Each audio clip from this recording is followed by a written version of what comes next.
Okay, welcome everyone to episode 3 of our Age of Rebellion campaign in the Star Wars universe called Irnaj Assault. And in the second episode, we had a massive firefight going through the streets when the Imperials attacked with AT-ATs and AT-STs and stormtroopers, everything. And we also had a building infiltration to stop some of the bombings from the TIE bombers. And there's a bit of a conflict between Acton and the rest of the team at one point to rescue a wounded rebel soldier. And we kind of pulled him away from that. He was duty-bound to rescue him, but we really didn't have the time because of the pressure of the firefight. And what else did we do? We had a bunkered extraction from some transport ships. Everybody was trying to get on the transport ships, and some people were at turrets and bunkers holding off the Imperials. And when we managed to take off on the last transport, someone, Capo, might have blown up the entire gas lines and incinerated most of the city. There was a good tactical reason for that. I stand by that decision. So, needless to say, if there's anything to come back to, I don't think we're welcome there anymore. Hey, AT-ATs were firing everywhere. How do they know it was us? That's exactly That's right. all I'm saying. When you got AT-ATs coming down the street, you just got to do what you got to do. All right. Yeah, so I don't know if there's anything else I missed, but I think that's like the highlights of it. Yeah, it was very combat heavy last session, so. Cool. Cool. If you're done with the wrap up, or the recount. Yeah. So what have your characters been? It's been a couple of days, and you've been through a few funerals for fallen comrades and such. There's been a few mass services with the whole jettisoning the coffins out of the hangar bay doors. So how, like, you've been given a couple of days downtime while command tries to figure out what their next move is. What have your characters been doing? Well, one thing I forgot to mention actually in the recap is when we were leaving the planet, there was some ship-to-ship combat, and we handled most of it fairly well under the circumstances, but there was a TIE pilot who was of special note to Korto. And when Korto came in contact with this individual, he felt something he's never felt before.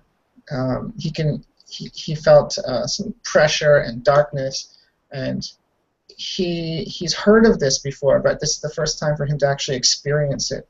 And he can only describe it as the dark side of the Force.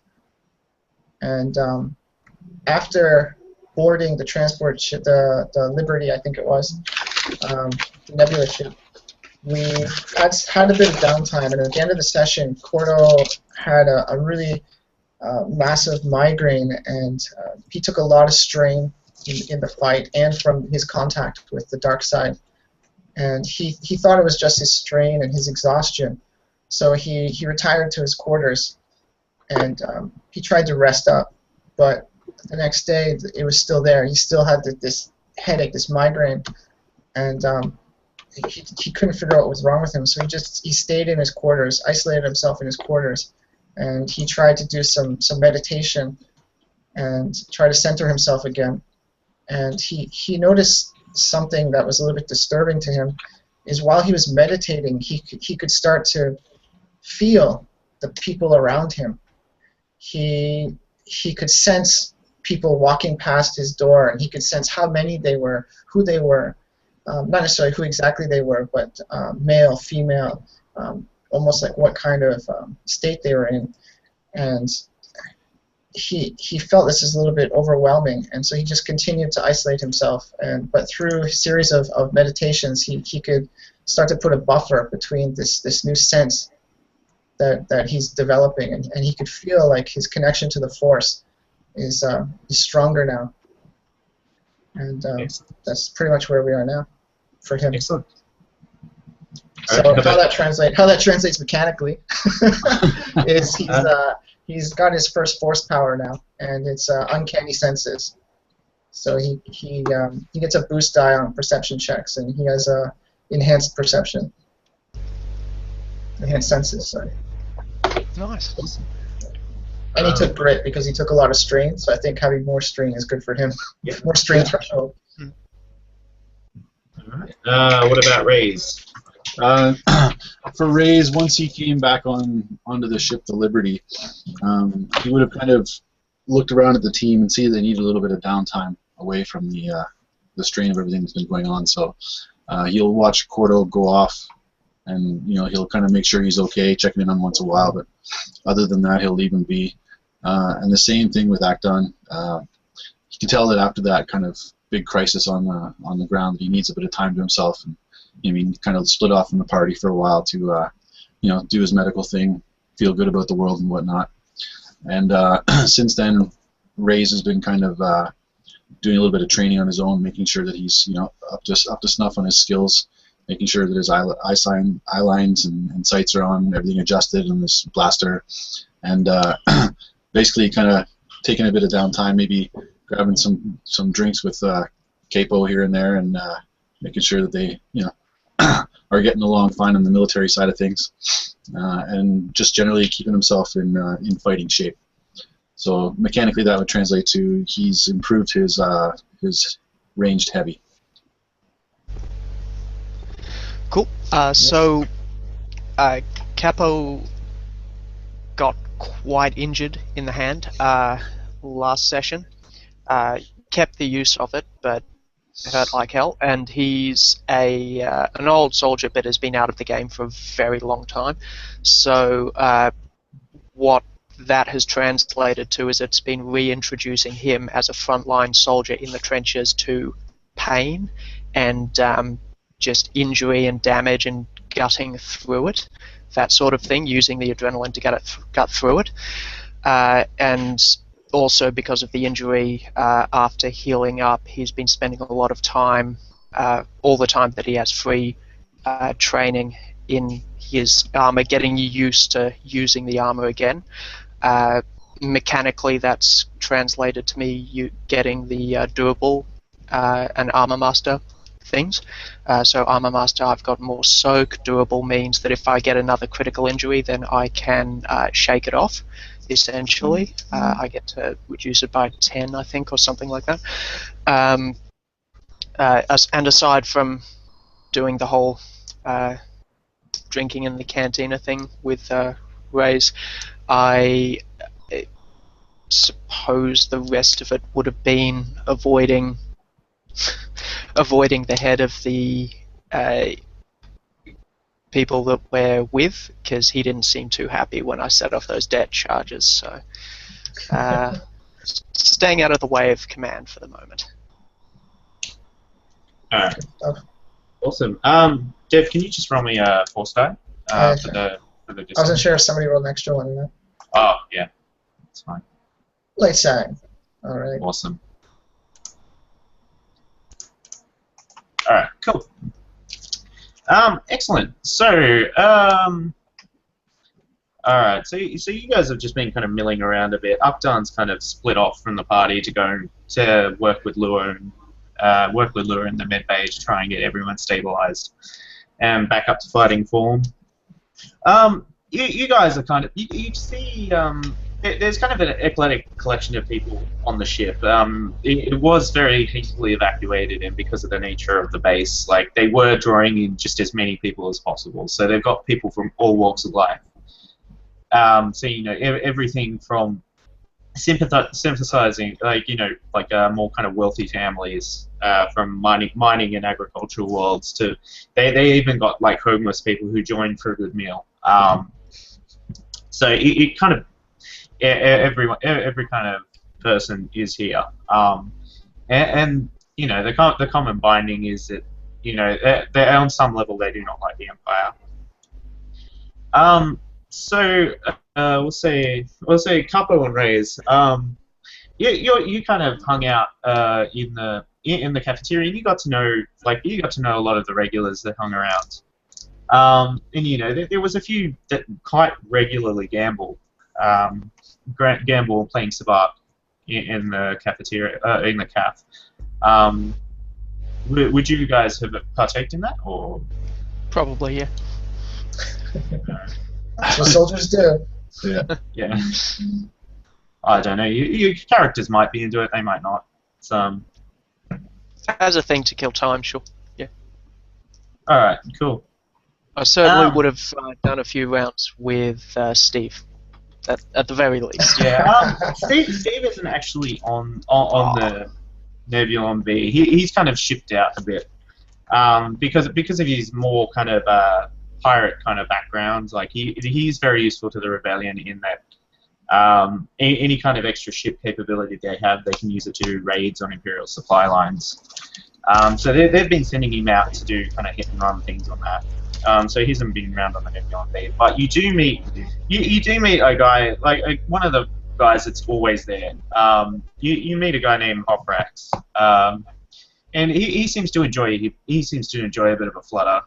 So when you guys kind of start getting into it, like he's just like you realise that he's there shit talking like constantly, but he's good natured. All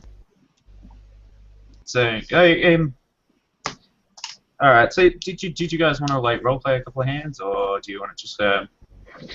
Let's go for it.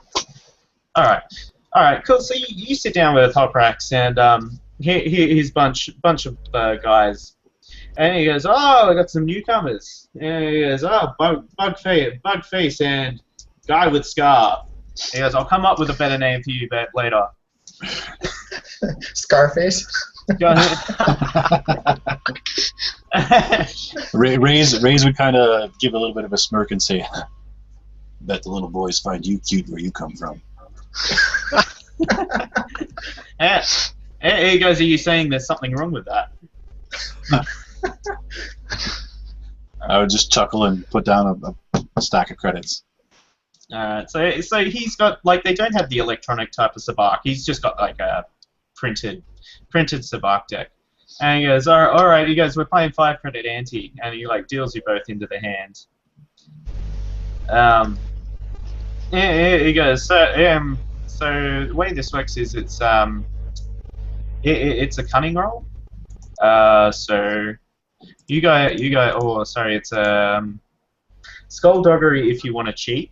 Otherwise, it's damn it. Skullduggery if you want to cheat, and I think it's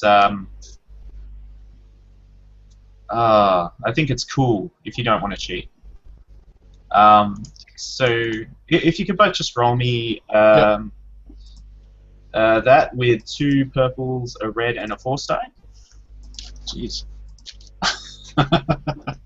Yeah, the force die in this situation kind of it represents the shifting nature of the cards, and so blacks will take away successes, whereas whites will give you more. Well, so yeah, go ahead. All right. So I don't think I can justify my character not cheating in this. So one of nature's sergeants got to do it. Nice. All right. All right. How does Raaze go? Raaze would go pretty straight up. Raaze. All right, Capo. Like after a couple of hands, you guys play a couple of hands, and you manage to clean Hoprax out. So you can each have 50 credits for that. But the entire time, like you get to know this guy, and he kind of goes, so what brought you to the Alliance? And go ahead, Capo. You old enough to remember the old Republic? He goes, my parents used to talk about it. But, you know, I grew up on Morroland. You know, I'm one of the locals from there. Well, you guys ever have villages around you that you didn't like? Maybe occasionally drive through them, throw a brick at something, throw a bottle that you'd been drinking at some random shop or something like that. He looks at you and he goes, I don't know anyone who does that. You don't need to know them. Have you heard of that type of stuff? He goes, well, village yeah, over of course. when Dixon were doing it to you. You know, Yeah, he goes, that that's sort of fair. stuff. Fair. He goes, that's fair enough. Now, Eh, blow that up to planetary scale, and then blow that up by 10,000 years, and you get the kind of pettiness and backstabbing, beautiful things that drive background conflicts between everyone all the time. And that was the Old Republic. You would not believe how much money you could make as a mercenary company back then. Yeah, he goes, I can imagine. He goes, I ran a consultancy firm. And he goes, I didn't have much in the way of fighting strength, but I got a mouth on me. And he goes, they rely on me to kind of get us what we need. Ah, quartermaster, nice. And he goes, no, I'm not a quartermaster. He goes, he goes, I talk people into giving us stuff. He goes, I establish connections. Raise a Sounds lift like an our eyebrow at quartermaster that. to me. Yeah. Raise a lift an eyebrow at that and say, well, in the Republic, in this kind of world, this rebellion, that's a very valuable skill. Who are you outfitted with? Sorry, Who are you stationed with? Hey, he goes on. I'm stationed with these guys for now. I was working on Oberland. He goes, did you see that supply of stim packs as you walked in? As you walked into the old base? And he goes, yeah, I organised most of those after they all moved in. He goes, I noticed you guys during the evacuation. The Moncal like swept a ton of them into his case. Yeah, he did that's well another with story. those. Yeah. I turn to Raaze and go, Rook wasn't bad. Yeah, he's a good kid. He's got a little bit of a shake in the head at the moment, but he's a good kid. All right, Korto. Are you just meditating in your quarters? I think he's been doing that for the last couple of days. We'll say in between sessions, and he's at the point now where he still feels a little bit overwhelmed if he loses concentration, but he's ready to integrate again, and he knows he has to anyway. Right. So he's gonna go look for his crew. All right. Before you do that, like you've kind of been meditating on and off as you can hold the concentration. Can you roll me a discipline check? Sure.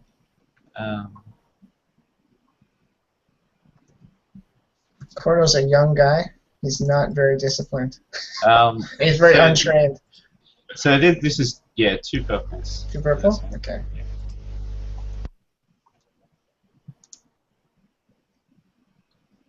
Alright. Well, I'm pretty disciplined right now. Cool. So you're very disciplined, and at some point, like you kind of hear a footstep fall outside the door, and you kind of cautiously open your eyes to see what it is, and you see Commander Marek kind of like poke his hand around the corner, and he goes, "Oh, Korto, what are you doing here?" Yeah. And he'll just stand up and salute and say, "Not much, sir. Just getting some R&R before the next mission." And he goes, "Oh, all right, at ease, soldier," and kind of makes his way further down the corridor. Okay. Would I have felt anything as unusual about him either checking on me or his response? Would I? Yeah, sorry. Do you want me to roll for that somehow? I've been switching systems. I keep forgetting which skills are in which system. Let me see what we can do here. Let's say vigilance. Vigilance might work. Vigilance? Is this one. Okay, if I'm feeling some threat or not. Okay, and 2 purple? We'll say 1 red, 2 purple, yeah. Whoa. He's a very threatening commander. Okay, but what happened here? So, right. I didn't sense what I was looking for, but I sensed something negative anyway. Some bad news. So yeah, it's just kind of you were trying to like the way I kind of interpreted that you were trying to sense his motives for coming this way. Yeah, exactly. So you know you can't get a read on him. Like he's just completely stoic as he's walking through. And he just kind of like he walks off confidently, so you're not entirely sure what he was doing here. Threat. What could threat be? All right, so you're kind of you find it. Let's say you find it a bit hard to go back to meditating after that because you were like really in the zone at that point. I'd like to say too that at the last session when Korto tried to tell him, the commander, about his experience with the TIE pilot, the dark side TIE pilot, he was under a lot of strain and he was pretty exhausted, and normally he would have kept his secrets to himself, but he was under a lot of strain and he just opened his mouth before he thought about it, and especially after the reaction from Raaze and the rest of the team, he's realized that he's got to be more careful about who he really is, and he's got to keep those things closer to the vest. And I'd like to say how that relates to this experience right now is these threats could be his uneasiness that he said too much and he's getting some kind of exposure or negative attention that he doesn't really want, because in this setting, right, like Jedi are pretty rare and they're hunted, so he should have kept his mouth shut, but he didn't, and now he feels kind of like a little bit of stress and uneasiness about it. Sure. Yeah. Sure. Yeah. Okay. Yeah. If you guys are coming out from under the Imperial thumb, that would be the assumption I imagine. Yeah. And as a spy, he's going to be paranoid about other spies, even in the Alliance and stuff like that. That could cause problems. So I don't know if you want me mechanically, if you want me to take that as strain or just. That's okay. It was just kind of a. It was just kind of a chance encounter kind of thing. There's no need to take strain from that one. Okay. But that works narratively. Cool. All right, cool. So your guys poker games. What do you do after that, Korto? Sorry, Korto, not Capo. Oh, sorry. Yeah. No worries. I mean? After all the meditation, yeah. Okay, so after the commander left, and I have this uneasiness, I'm definitely not really going to go back to meditation. As you said, I can't really focus on it right now. So I'm going to go, look for Raaze and Capo, and just try to chill out and get my mind off it for a while. Alright, sure. You kind of walk in and see them playing cards with this guy. Well, like he's a very kind of like you wouldn't call him a remarkable person. He's very kind of straight cut kind of brownish hair.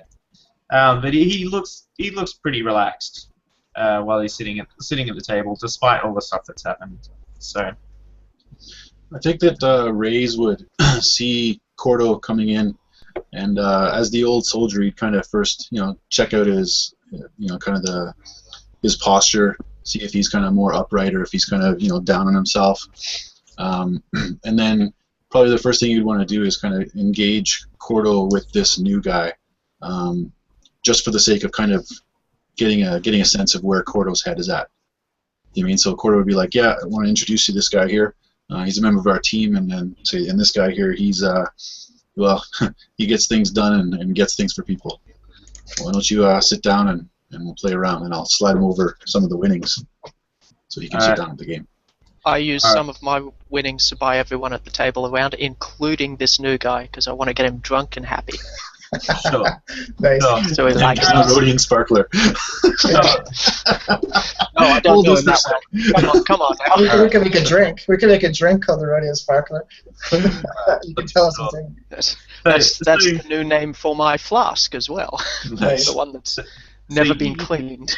Yeah. So you walk over to you kind of walk off to get a drink, and he kind of like, as Raaze kind of like says, I want to introduce you to this new guy. Like you see Jansen kind of jump up jump up, and like he goes, he puts out his hand and he goes, Jansen Hoprax, here you go. And he seems quite enthusiastic to meet you. Me in particular? No, like you kind of get a read on him, and you can see he's trying to be friendly. Yeah, I don't have my guard up yet, so I mean, I trust Raize and Capo to not be hanging out with shady guys. So yeah, I'll approach the table and yeah, introduce myself and shake his hand and pleasure to meet you and nod at Raize and Capo and pull up a chair and say, well, I'm not familiar with this game, but sure, I'll join in just for fun. Here he goes. Oh, excellent, new blood, and like starts shuffling matter. And he goes, don't worry, you'll lose all your money pretty quickly. Oh, I'm not worried. It's the Sarge's money, so I'm not worried at all. Anyway, he deals everyone in, and when Capo comes back with the drink, he takes like a massive draft out of it and like puts it back down on the table.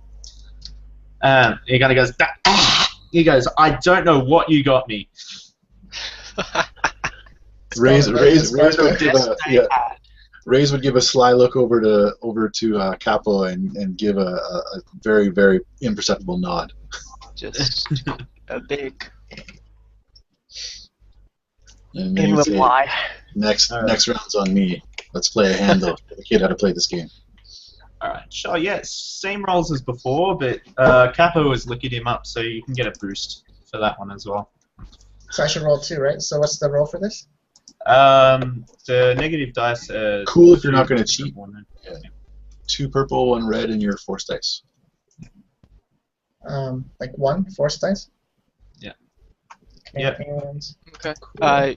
How do you want us to incorporate the better chances, like getting him to look it up? Just a boost die. Oh, I forgot about that. Okay. Yep. I'll just roll the boost by itself. Cool. So actually, I rolled 0, 2 advantage. Yeah. So no, that white counts as success. So. Okay. All right. So you guys like, you guys kind of like. Korto played it straight. Oh, sorry. Since I'm cheating, can I aim for a specific outcome? Sure, narrate it. Go ahead. Well, you've so wiped the floor with him again. So. No. I don't want to wipe the floor with him. My goal is to get this guy to like us. So I'm actually going to deliberately try and lose a few hands, so he wins back not all of the money, I got from him, but a good chunk of it. Yeah. Sure. So yeah, I would say sneakily start putting bad cards into my hand. I'd say Raize is keeping himself flush as per the dice rolls. He's coming up 0. You know what I mean? And just to, again, kind of the same regard. Like he's not trying to win, he's not trying to lose. He's just keeping the conversation going. Raize feels that he needs to get a better sense of what's going on in the rebellion group here. Like they kind of got thrown into the shit right away on the last mission there, and he wants to make sure that anybody that's been around here for a while might have a better sense of what's going on in the long term, and if this is a good cell to be with, and kind of where we're going and what's going to happen, kind of thing. Sure. Korto just played it straight, and because he's not familiar with the game, that explains his dice rolls here. His dice results. Oh yeah. With the light pips count as extra successes. Okay. Dark ones count as failures. Okay. So you all kind of come out ahead again. Yeah, except Capo, who's deliberately losing. Mm-hmm. Cool. So you kind of you all like I mean you all kind of break kind of even at this point, and Hoprax, like you kind of beat him in like a little pot. You beat Hoprax in a little pot, Korto, and he kind of goes beginner's luck. He goes, I don't think you could do that again. I think after that match, Raize would think it's time for another round of drinks, and he would call Korto over with him towards the bar and say, "Come on, kid, let's get a drink and let these two play around on their own." Sure. So Korto will fold his cards and stand up and join Raaze.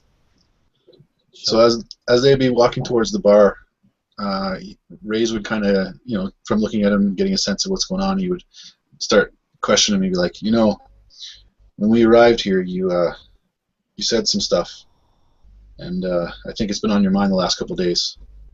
Is there anything you need to say?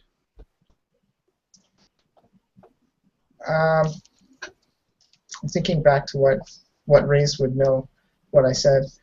And I said, well, you heard my thoughts about that pilot, and I think that's a legitimate threat that we have to be extremely careful of in the future, especially if there's more like him out there. And then Raaze would kind of like stop at that and kind of turn to you, and he would say, like, "That's not what I'm talking about, son. I'm talking about you."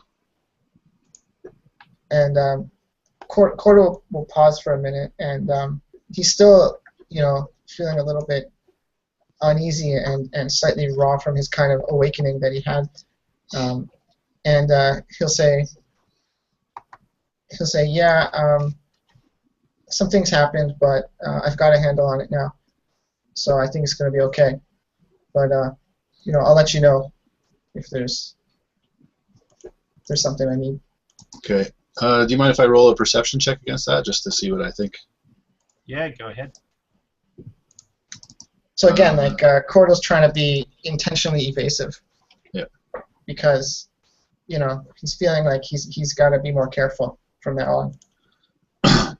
Especially right after the incident with the commander, he's still feeling like some scrutiny, some unwanted public scrutiny. Yeah.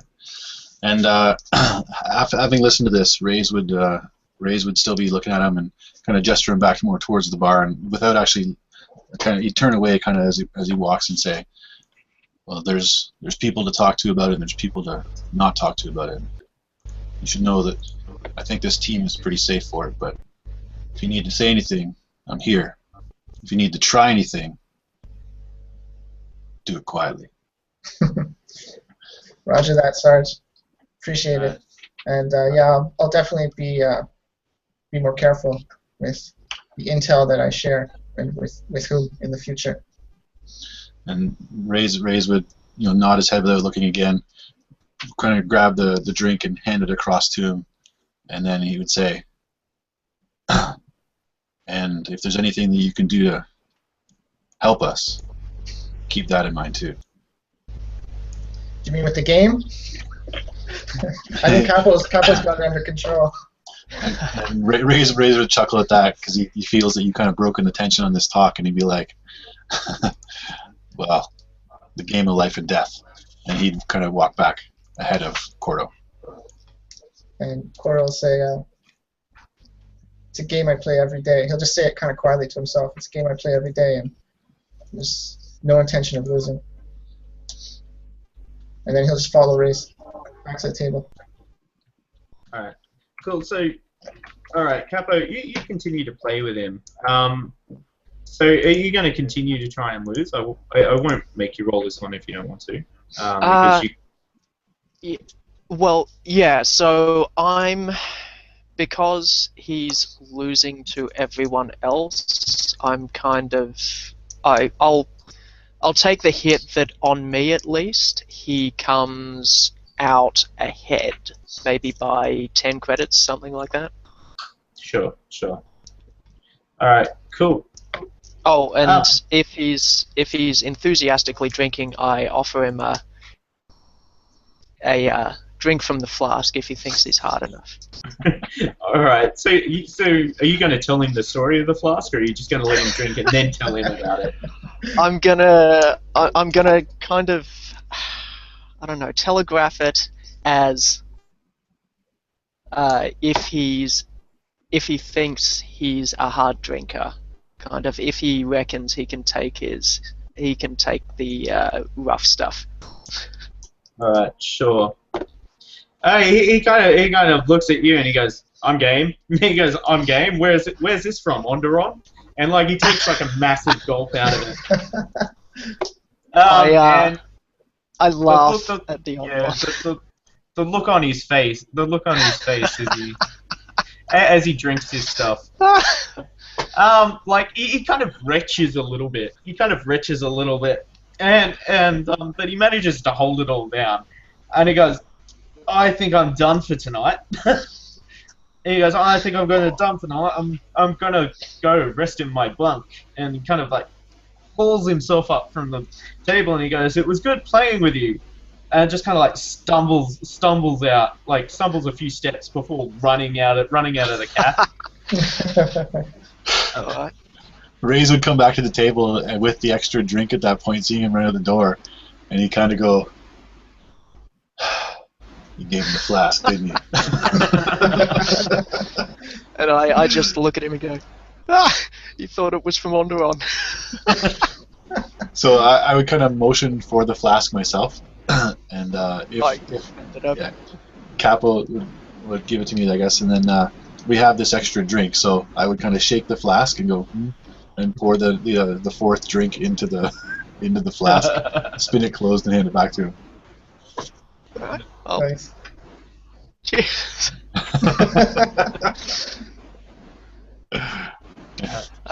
But he went away with more money than he came here with, so I reckon he's happy. Alright. So sitting down again, I think I would kind of enjoy this kind of camaraderie moment with the crew, and then I might turn to Korto and say, now that we've had this conversation and good time with this guy, I think maybe it might be on you to get a little friendlier with him and see who he knows and see what he knows. I don't like this sitting around too much, and I'd like to know a little bit more about what's going on above us. So anything you can find out. And then he turned to Capo and say, "Same on you with the underside, if you know what I'm saying." Yeah, Message received. The bartender always knows what's going on. Yeah, I can try to look into some things and see what's going on around here. Alright, sure. Where do you guys go from here? I genuinely go to the bartender. I think Korto's gonna stay at the table with Raize, and he's just gonna continue to have some drinks and just try to relax. He's enjoying, getting his mind away from things and just generally relaxing. And he just wants to take it easy for right now. I think Raize would stay with him at this point too. Kind of feel it as a kind of mission accomplished with this Jans and Hoprax guys, and they've got kind of a new contact in the rebellion who is kind of outside the system, so to speak. And he likes the idea of Capo, doing the rounds in the bar here to see what he can find out too. So kind of letting everybody play to their strengths, and at the same time give a little R&R to the young lad. Alright. Alright, sure. As we drinking, my concentration is going to start to slip the more I drink, and kind of like my awareness is going to start to expand, and I'd like to try out my uncanny senses and basically do a perception check, and if there's anything of note in terms of like the feelings of people or intentions of people, maybe I could pick up on that. Yeah, sure. Can you just roll me that with a setback? Two purple and a black? Yep. Two purple and a black. So I think this is just within the same kind of 100 meters or so, isn't it? Basically just the people in the room. I'm not Yeah. Sure. Go up beyond that. Just in the bar area where we are. Sure. Oh, sorry, I rolled the force die too. But that's okay. We can just ignore the force die. 2 successes if there's something of note. All right. So you know that there is a very kind of lonely kind of feel to this place. Lonely, kind of scared feel. There is a lot of fear in this room. People are trying to drink and laugh it off and trying to kind of get over the last couple of days, but it it is one of those things that implants itself upon people's psyche. Is like they just escaped a massive attack upon their home. So they're you can tell that they're trying to cover it up. You know, what you see on the outside isn't what they're feeling. I think that could be established as a very normal mood and reaction under the circumstances. Would there be anybody that he could pick up in the room that's feeling something abnormal than that? Who's not feeling those normal kinds of feelings? No. No? Okay. Right now, no. Cool. Cool. Excellent. Capo, so you go to the bartender and you notice that it's Lebo, the other Rhodian, from the planet, and he turns around and he goes, "Oh, you're the guy with the gun." Yeah, He goes, "Remember me? I was feeding the bullets in." He goes, Yeah, "I was damn doing right, good work there." Yeah, you had my back, man. I kind of give him a handshake, and I'm very chummy because this guy had my back in a firefight. Saw you up in the X-wing, so pilot? He goes, "Oh yeah. They pulled me in for like I joined after I used to race swoops. Oh, nice. So they put me in the starships, and I took to it pretty quickly." Awesome. Yeah, that was some hot flying you did on the exit.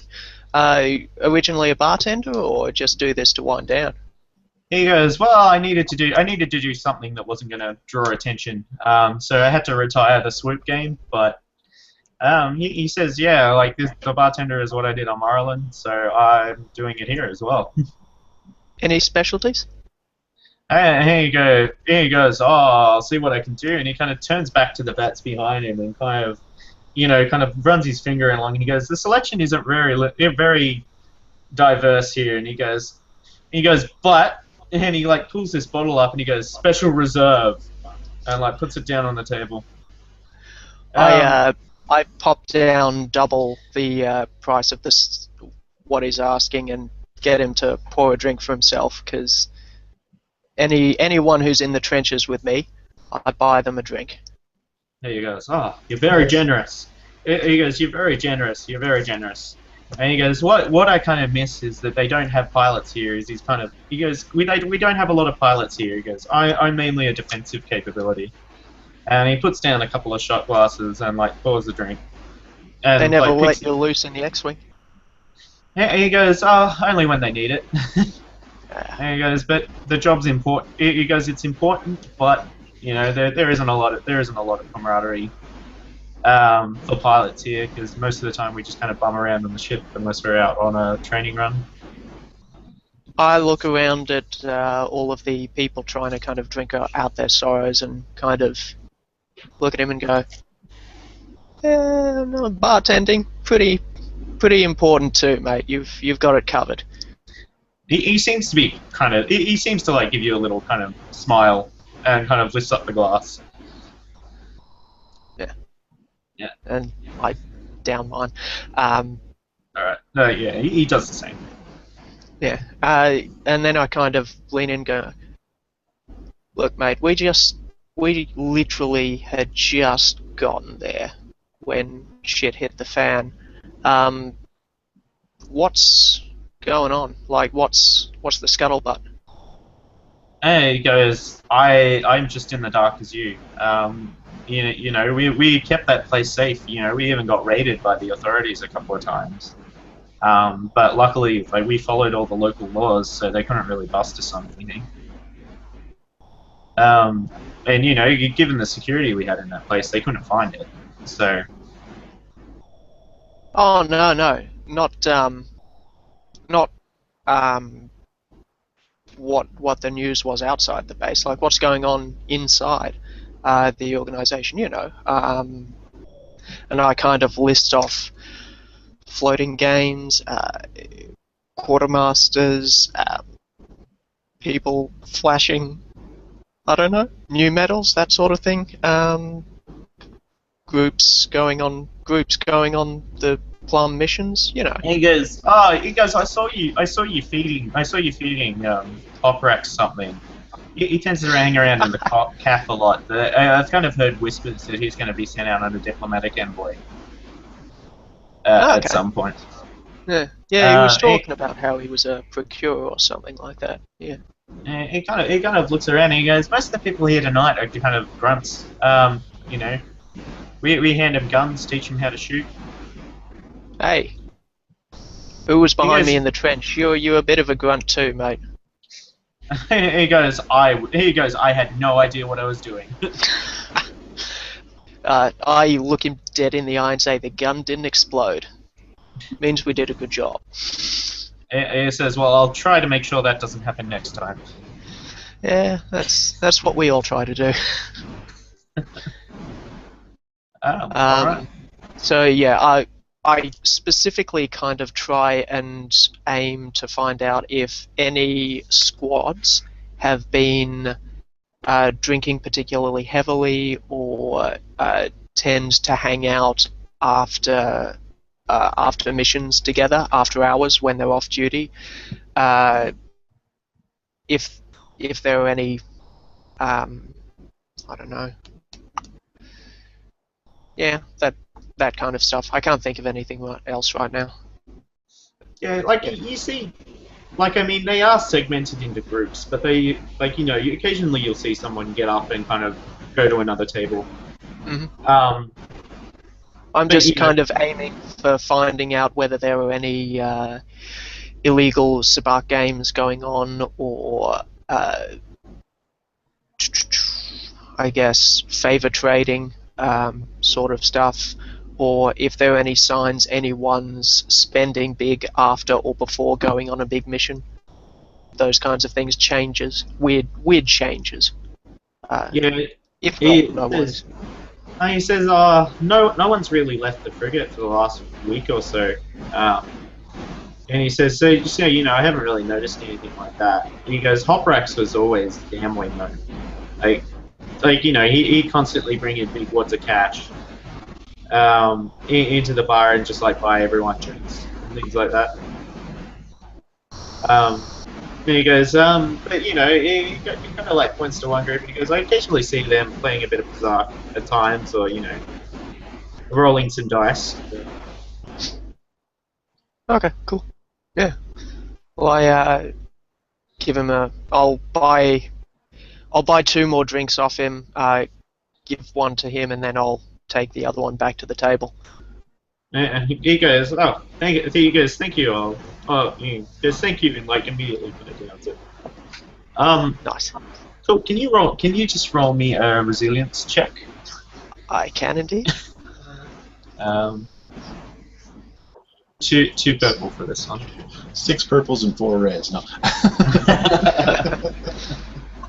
This is my one skill where I'd be comfortable with that kind of ratio. Yeah. All over it. Nice. Alright, cool. Awesome. Alright, excellent. Yeah, excellent. So, you start to get lightheaded and you just kind of but you're pretty sure, you feel as if you're a little bit more hyper aware at this point of your surroundings. So you're not entirely, the only thing you've been drinking out of the ordinary was what Lebo pulled out from under the counter. Would I, from my old days, be familiar with the effects of spice? Sure. Roll me a knowledge underworld. Someone spiked your drink, man. I don't know if it counts as spiking if I literally ask for it. So, 2 purple, sorry.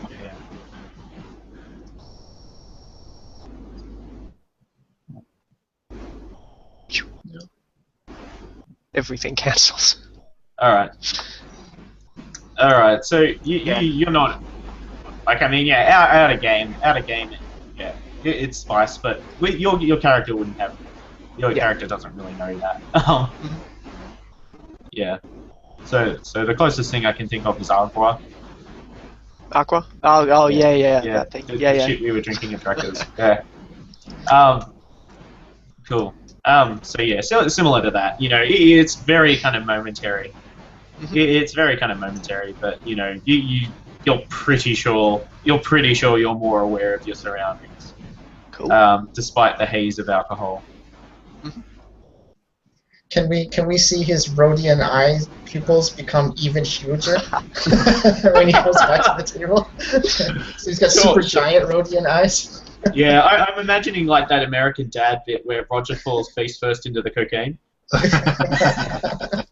No, it's Dev. It's the exact opposite. The pupils get super small, and it's really freaky because you're looking at a Rhodian with completely white eyes with just pinpricks of black. And he's got some swag when he comes back. Nice. All right, Korto and Raaze. Did you want to do anything else here, or did we want to move on? Watching Capo kind of make his way back to the table in his little funk walk he's doing there. You would see that. Don't hate the player. Yeah, it doesn't seem to be like Raaze isn't getting any kind of vibe off him that there's any like major information or news that he's got. So when he comes back to the table, he would kind of look around, see that there's nobody else in the bar that seems to be of any kind of consequence or anything, and say, "Well, I guess it's time we go to the big brass and see what's going on." And I'll just like take a second look at Capo and his pinprick Rhodian eyes and swagger coming back, and I'll be like, maybe in the morning, Sarge. I think would be a little bit better than right now. Raaze chuckles and goes, "Old soldiers never change." And he would look at Capo and he'd look at Capo and say, "You up for a chat, or you think the morning's better for you too?" Stephen, how am I feeling? How's my resilience holding up? You smashed the resilience test, so you're feeling like the night is young. Yeah, what time but is it, I feel actually? like that if I failed it too. You feel super awesome, better than you ever felt in your whole life. Yeah, I go to steal an X-wing and fight the Empire all by my own. So Feel that do feeling not do goes away that. and you want more. Do not do that. Nice. What time of day is it right now? You're in deep space, so like your body clock tells you it's probably almost time to sleep. Okay, then yeah, tomorrow. Okay, in which case, yeah, Raaze would nod and say, "Yeah, okay, tomorrow," and then I would kind of signal for one more round at the table. All right. Levo kind of gets a tray and like pours a few drinks onto it and like push it, like gets the attention of a grunt, and he kind of like points at your table. And the guy kind of like gives him a shrug, like, "What the hell? Like, this isn't my job." And Levo just like he mouths, "I'm cutting you off if you don't do this." at the guy. And the guy just kind of like with the kind of resigned thing, just comes over, puts the tray down harder than he probably should, and spills the drinks a little bit, and just kind of like walks off in a half. I chuckle and flip a credit at his back. Nice. He's so awesome.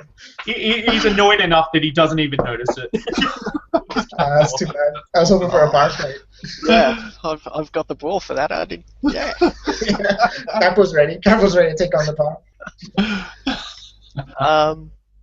So yeah, I tell Raaze, bartender will let us know if anything comes his way, but it looks like Opera is the info sync for this place. Yeah, so I would nod at that and kind of look back over towards Korto and say, "Yeah, consider that mission on from tomorrow." Roger that. All right. And then I think I would down the drink and kind of tap the glass on the table twice and be like, "Let's call it a night, boys." All right. Horizontal wine. I would kind of do like a side, the kind of semi-cut eye over at Capo and say, play nice until we know what's going on. I always play nice if they're not on the other side. Don't make any enemies yet. Alright, cool. Cool. So you guys kind of sleep it off. And like about halfway through the next day, you kind of hear an announcement saying Korto, Raaze, and Capo to the briefing room, please. Okay, so Sorry, Stephen.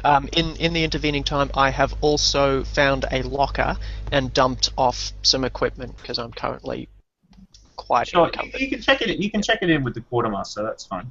Yeah, easy. Done. Cool. Thanks. Yeah. Sure. But yeah. Well, the locker, people do use lockers, but it's more kind of personal stuff, like more kind of valuable gear. Okay. It's kind of expected to go with the quartermaster. Useful combat gear. Korto's going to keep his vibro sword with him. Yeah, that's fine. He's not personal weapons that you might need on you, like that are yours, you can keep. But if you don't want to use them, you can check them anytime. Yeah. It's just I'm encumbered at That's the the only moment, so I weapon can drop something off. other than the blaster on his hip. All right. Yeah, So Raaze would have woken up early in the morning on this next day and would have done a kind of just a quick general walk around in the barracks area, kind of getting a general sense of how many people are actually kind of barracked in the section here with them. And then he probably would have spent the remaining time before the announcement came up, just grabbing a quick breakfast until he heard the call. So yeah. I mean, the barracks are quite expansive. I mean, you got most of your ship's complement, but the thing about this frigate is it has been modified to be more of a kind of mobile base of operation. So they've switched out a lot of the more kind of space combat oriented stuff and things that would be useful for that, for more kind of barracks room and medical space. So I mean, while it is kind of space combat worthy, this ship isn't really equipped for like an all-out firefight or something. Yeah, I think I also would have checked in on Octon as well. Not talked to him, but probably would have done like the silent vigil outside the medical bay. Just make sure he's okay. You know, that his mental state doesn't seem to be cracking too much under the pressure or whatnot. Korto would have been. He would have got up in the morning and he drank with the others, but he didn't drink too much to excess. He's cautious still, but in the morning he'd be thinking about his feelings in the cantina or wherever they were, and just the mood that you described, how everybody feels like scared and uncertain about their future and worried and all these stressful emotions, and it kind of touched on him and made him think more than himself for once.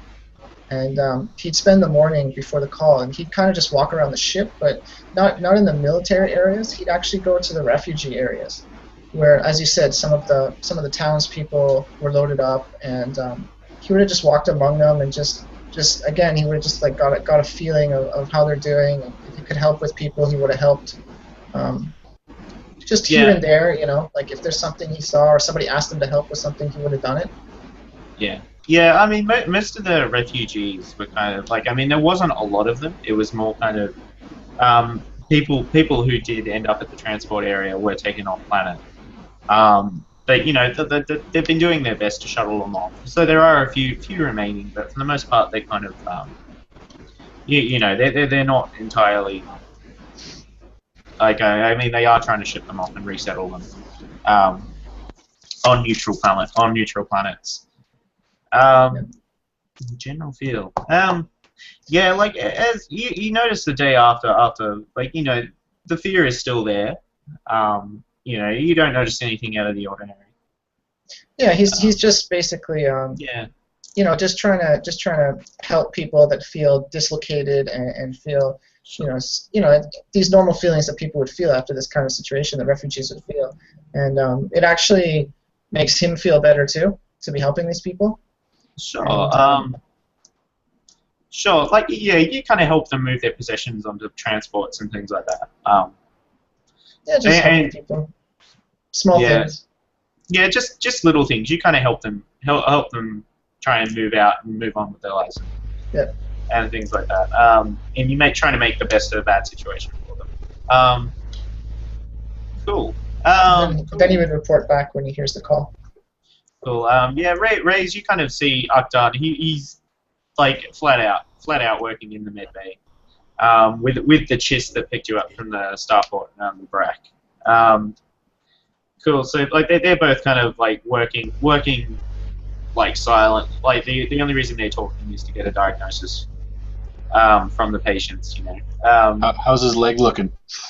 Yeah, he's left of it? mostly like the patch job he did by himself on the battlefield has been done up properly. Like it's been sutured and all that.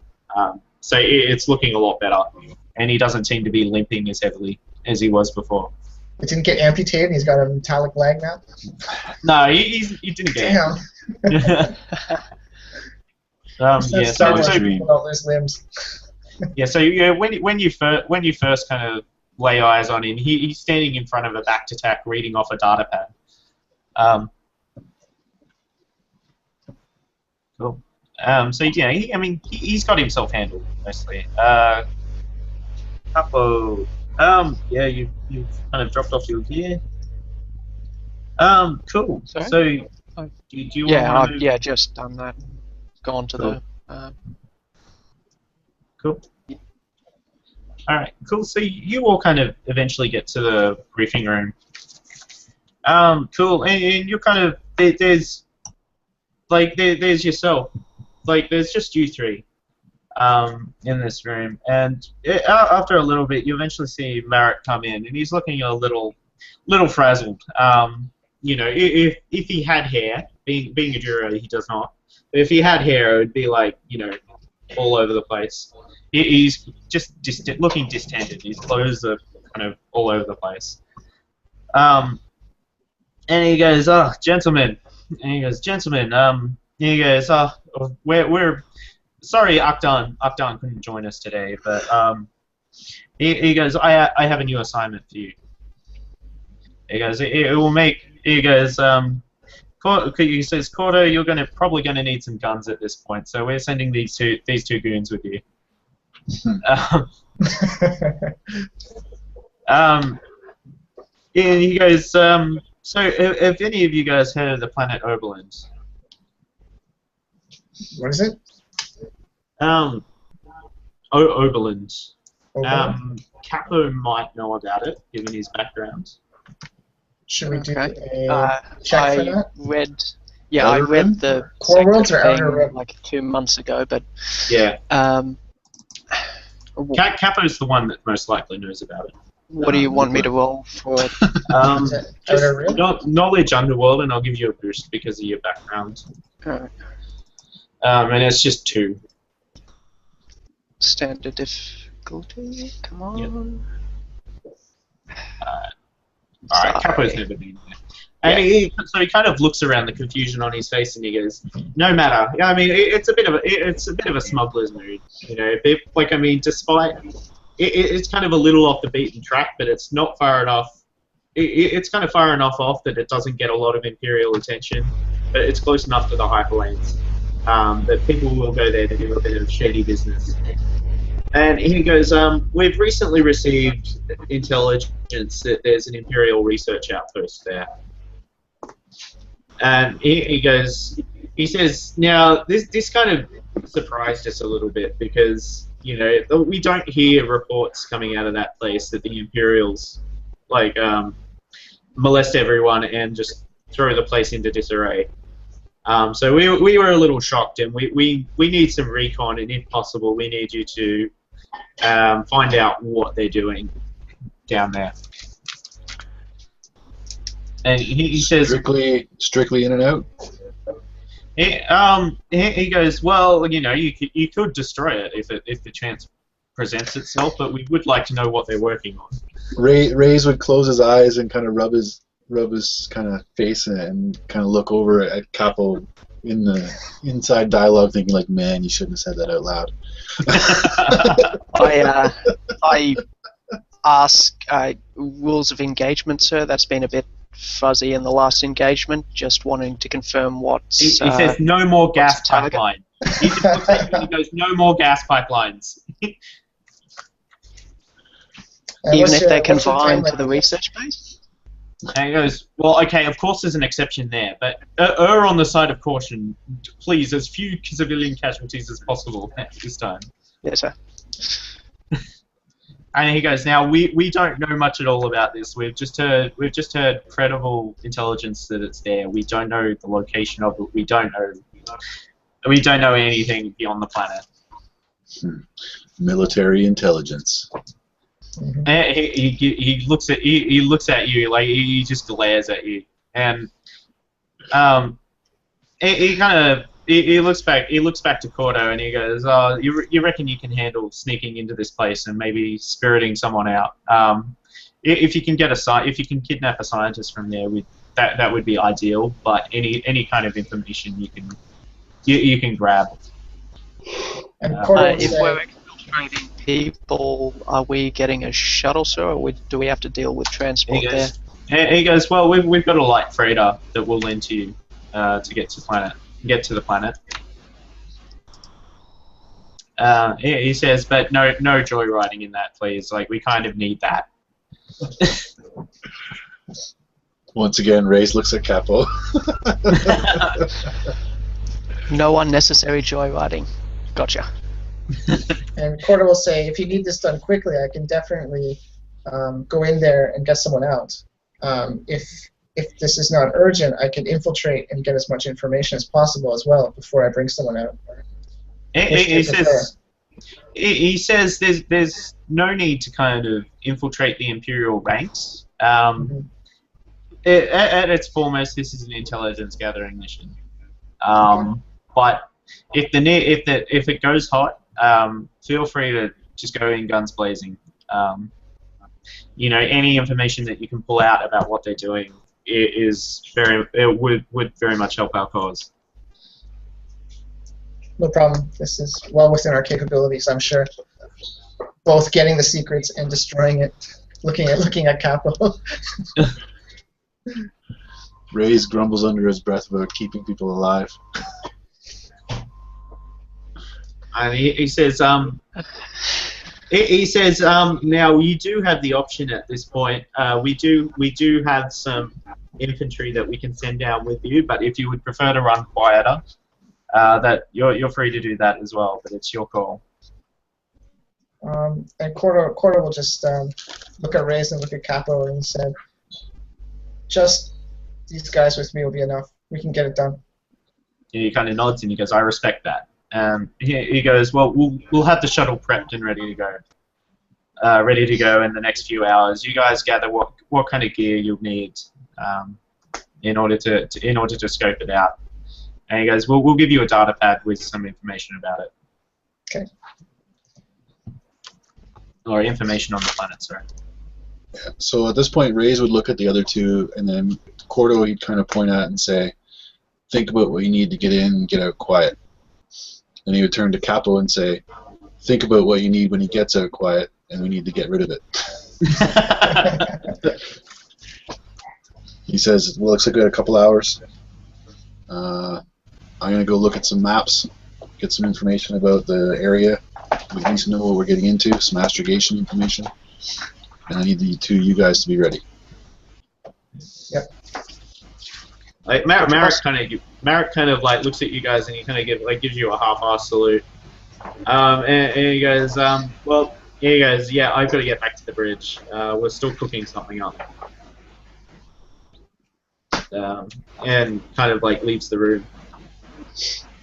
As he leaves, I would look back over at Capo and kind of the old soldiers, grin and saying, "Officers, not a goddamn clue." They give us the orders, we figure out how to survive it. Same as always. Yeah, nothing changes. Imperial, rebellion, nothing changes. And Korto will, as we're walking out, Korto will say to them, "Now, we can do this two ways. I can go in myself, or you guys can come in with me. Do you guys want to come in with me? And Raize would say at that point probably like, generally I'll take Overwatch unless there's a heavy stormtrooper presence. If there's a stormtrooper presence, then I'll come along. Otherwise, I think it's best if we set up an Overwatch, maybe have Capo in a doorway somewhere to cover your retreat real quick, and you in and out. Yeah, I'm expecting a silent infiltration, and it's 50-50 on a silent extraction. If I'm carrying a struggling scientist, there might be a bit of heat on the way out. I would pat Capo on the shoulder and say, I'm sure that number's a hell of a lot lower than 50.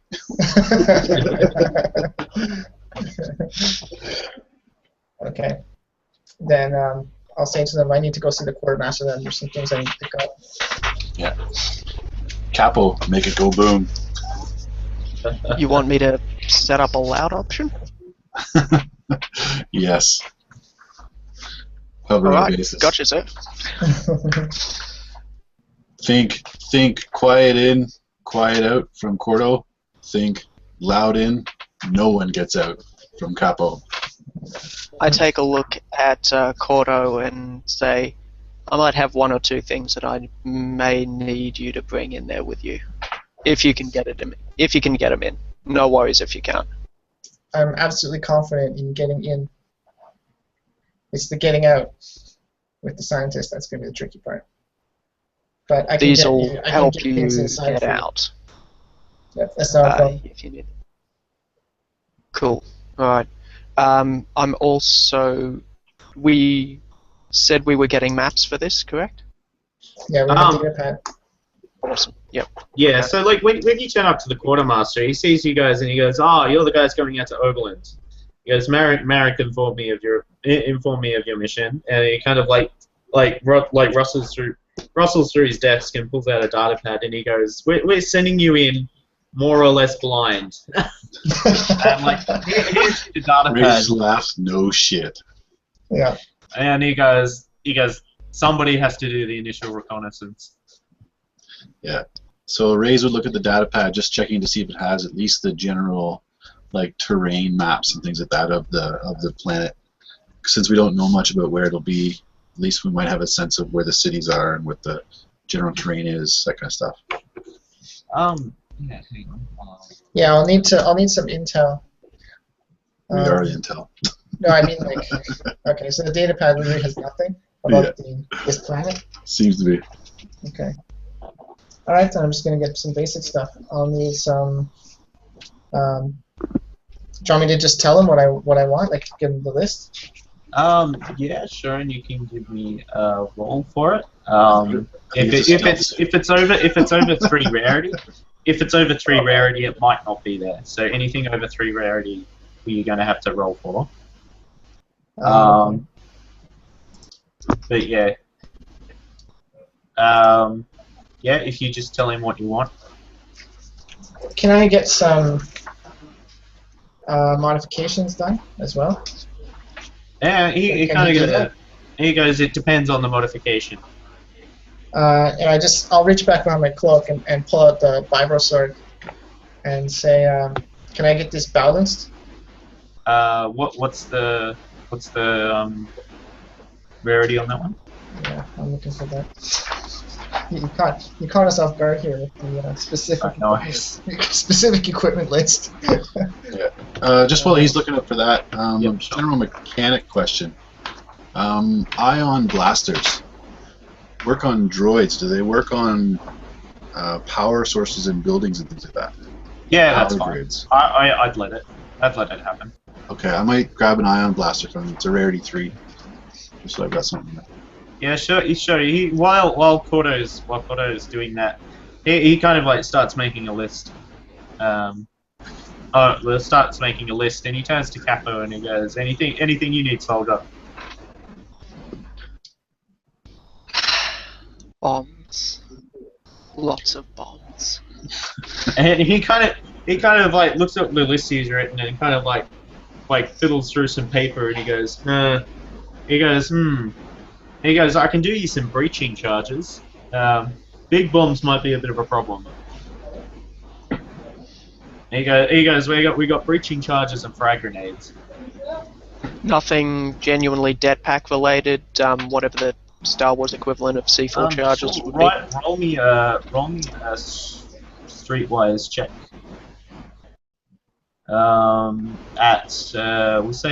We'll say 3 difficulty and a setback.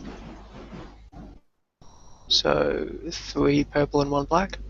Yep. Boy. All right. Cool. So he kind of goes, He goes, I suppose in a pinch you could probably use some of our anti-personnel mines or anti-vehicle mines to get a bit of a big blast. How big are they? And he goes, we've seen 2 of them take out an AT-AT. No, I mean physical size. Hang on.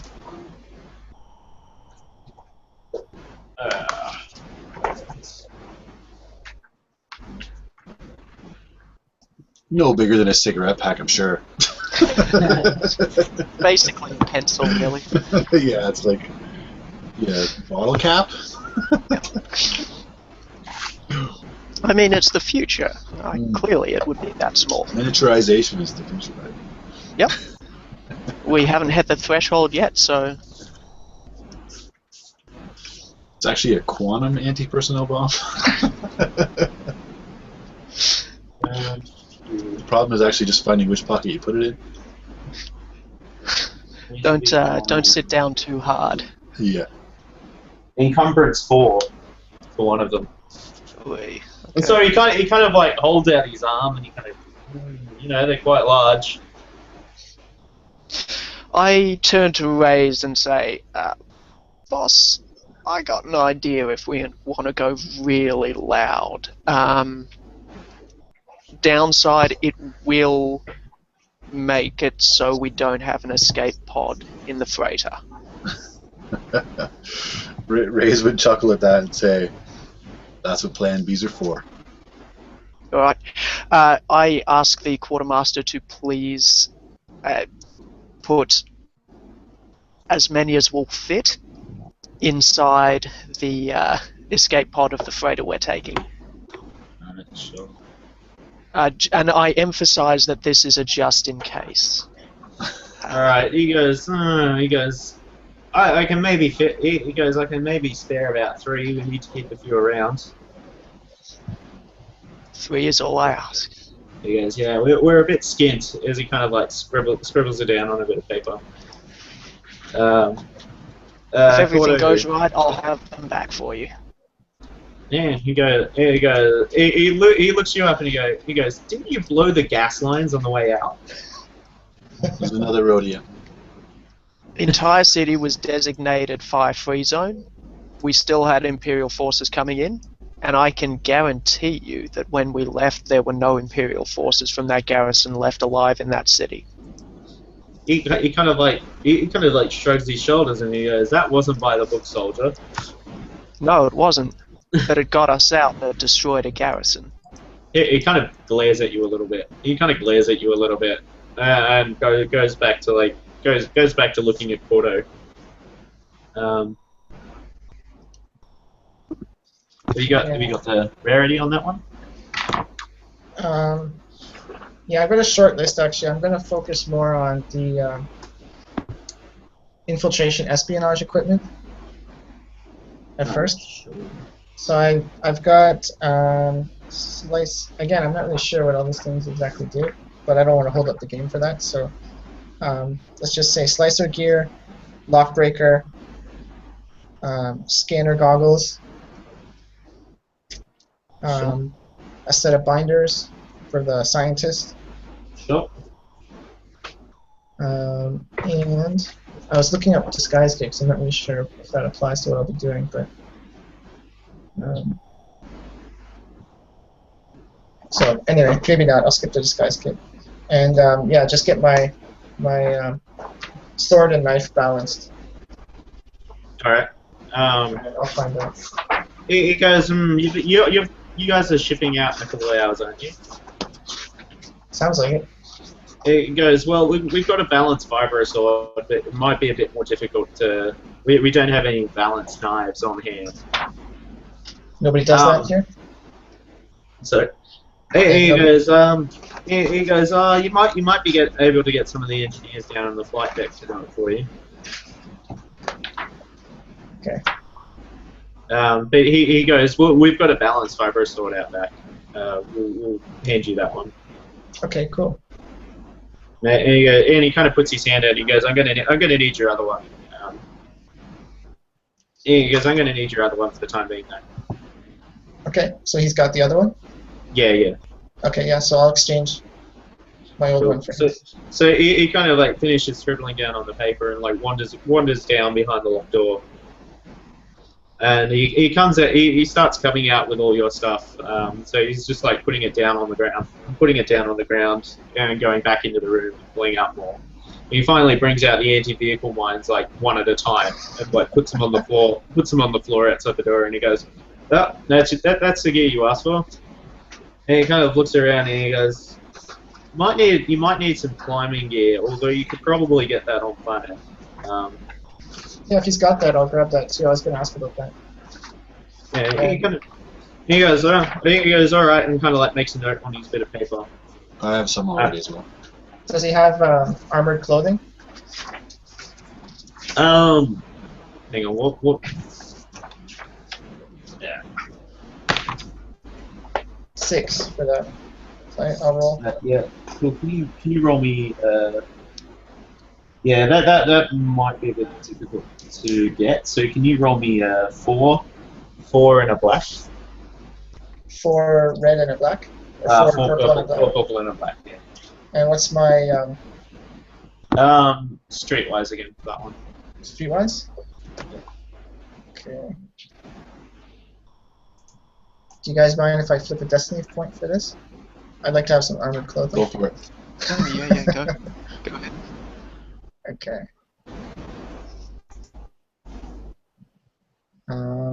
Okay, so 4 purple and a black. And let's roll. Come on, armored clothing. Oh, god damn it. So All right. not only is there no armored clothing, but it's worse than that. He kind of, all right. Actually, you are lose your clothes. He kind of like There's no armor anywhere. He goes armored clothing, and he goes, oh wait, speaking of armored clothing, he goes, we might need your combat knife. We're straight out in the gear room, and we're gonna need to send in a diplomat with someone with something he can hide quite easily. Raaze would pull out his combat knife and lay it down on the thing and say, "You're not getting his knife," and then leave it there. Right. Here goes. Thank you, soldier. We appreciate this. And I'll just give a nod at Raaze because he would have, this guy would have seen the look on Korto's face, like it was gonna get ugly real fast. Yeah. He kind of looks at you and he goes, I'm sorry, we evacuated so quickly. We didn't get a lot of the gear we would have needed for a lot of our operations. Well, he goes, I really hope you can understand. We are trying to remedy the situation. Raaze would kind of look around at the big pile of gear at the floor and say, "Fair trade." Yeah. And you see the Trandoshan kind of like smile a little bit, and he goes, "Yeah, fair trade." Okay, so no armored clothing. And he goes, so is there anything more you need? No, everybody's got a comm link now, right? Yeah. Yep. All right, so we can talk to each other. Oh, I have an idea. I kind of nudge Raaze and go, I might have an idea. And I say, I'll meet you later. I gotta go see the other newbie. And I'm gonna go off and see Akdan in the infirmary. Yeah, actually, I want to go see Akdan too. All right. So I'll take a look at this. All right. So you guys turn up to the med bay, and Akdan is like asleep on a desk. Like, I mean, What about the chest? I'll look at Capo and the say, "You want to wake him up, or should I?" Yeah, the chest isn't around, but Ukdan's just kind of asleep on the desk. And the med bay seems to have quietened down. There's a couple of people in a couple of back to tanks. Let's grab him something first. Like, so I suggest we go grab him a meal or something, because he looks dead. So we'll do that. Get a meal, come back, wake him up, and give him some food. Alright. So, like, you kind of, like, tug at his shirt, and he kind of, like, looks at you with his long cow eyes, and kind of, like, sees that you brought him food. And he goes, oh, awesome! And just, like, starts stuffing his face. And, like, starts talking to you with his mouth full. And here you go, oh, try some more spices, Festus. And, speaking of, got a question for you, Rook. Anyone in the infirmary got any space gastro? He goes, he kind of like swallows the food in his mouth, and he says, no, the food here is pre-packed ration packs mostly. And he goes, so we don't have to deal with that kind of thing very often. Nobody came up from the planet with anything contagious, that kind of thing? Quick impact? He goes, no, I think we treated it all. He goes, I hope we treated it all. I mean, this is all closed circuit. This is all closed circuit ventilation here. Ah, well, worth a shot. And how's the infirmary been? He goes, I have been run off my He goes, I have been run off my legs, and like points at the damaged leg. You mean leg? Yeah. He just like gives you a sarcastic look, like really. I'll just pat him on the shoulder good naturedly. Korto likes Lachlan. Even though he's mouthy, he still likes him. Yeah. He respects his ideals. So. Yeah. He kind of grabs another ration. He kind of grabs another like ration packet and like opens it, like shoves it in his mouth, and he kind of grimaces a bit and he goes, ah. He goes, it tastes like foreign testicles. Having never tasted foreign testicles, I can't comment upon that. But actually, I have a favor to ask you as well. Do you have anything in here that could be put into a syringe or a drink that could knock someone out? Quietly. One sec. And quickly.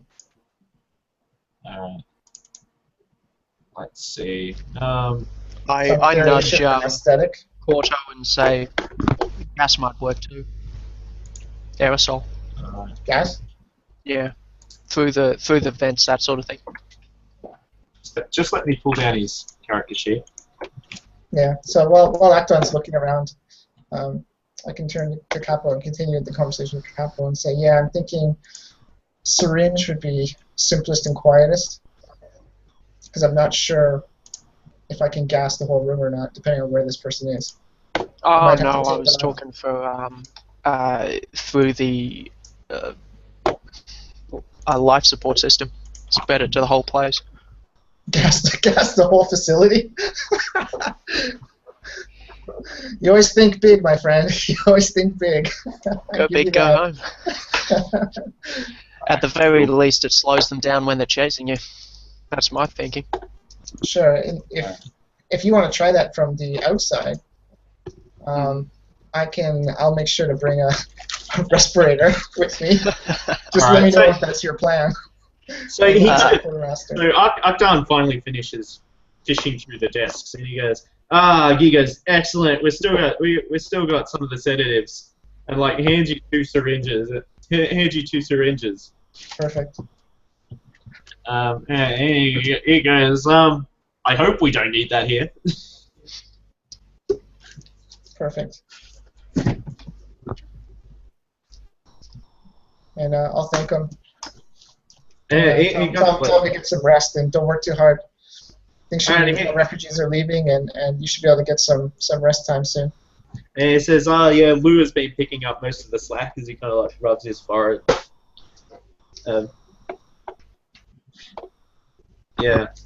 And I said we're gonna be away for a while, Capo Sarge and I, so we'll be out of touch. But we might contact you at some point if we need you for something. And I just kind of give him a look, like a pointed look. Yeah, he says, "Oh, he goes, yeah, I'll probably follow you down." It's starting to quieten down here. Lua and I seem to have it mostly under control, but we do have some people under observation that I'd like to stay here for the time being. And he kind of like points at the back to tanks, where the people are kind of floating in it. And I'll clap my hand on his shoulder again and say, "Well, you're always welcome to join. We're always glad to have you." Yeah, he kind of like nods and takes like a big drink out of the stuff he brought in. And he goes, "Oh, thanks for the stuff," as he kind of swallows and like goes back and he goes, "All right." He goes, I think I might go back to sleep now." I was gonna pop one of those syringes into his drink just for fun. But if he's already gonna go back to sleep, then that's fine. Job done. Okay, so just nod and then I'll head out when Capo's ready. Yeah, I'll just say, "Good seeing you, Rook. We'll see you down there." He says, "Don't get shot in the hand again." Don't get shot in the leg again. It gives you like a really hurt look. Nice. Quick out of character question. Who's the pilot? I have 3 piloting. 3 green. Space pilot? I've got 2 green, so it's not me. Yeah, I have equal, so 3 green. Who wants to be the pilot between you two? I guess it's more like Capo is probably more like Capo, you've probably been piloting around in your... Yeah, I'm just trying to think, would aiming an escape pod exit count as gunnery? Gunnery? No. It would be piloting to pull it in. Piloting, yeah. It would be piloting. Alright. So yeah, you'll be the pilot, so... Oh boy. Yeah, because Ryan's the sniper, so he's likely not piloting that much. Yeah. We can't convince Lebo. Yeah, to out come with. of character, I'm not going to throw that many space battles at you. When you do, you'll have other NPCs with you. So for the most part, I mean, piloting won't come into it unless you tell me you want more piloting. So. Okay, that's good. Just checking. Yeah. Yeah, since none of you really took an ace spec, there's not really much need for it. It's all going to be mostly ground based. So. Yep, works for me. Alright. Okay, so let's rendezvous with Raaze and get ready to go on our mission. While we're as we're going there, when we see Raaze, because everyone's been making the comments about the slight explosion incident, I'll pull Raaze aside when I next get the chance and just kind of hand him my vibro knife and tell him how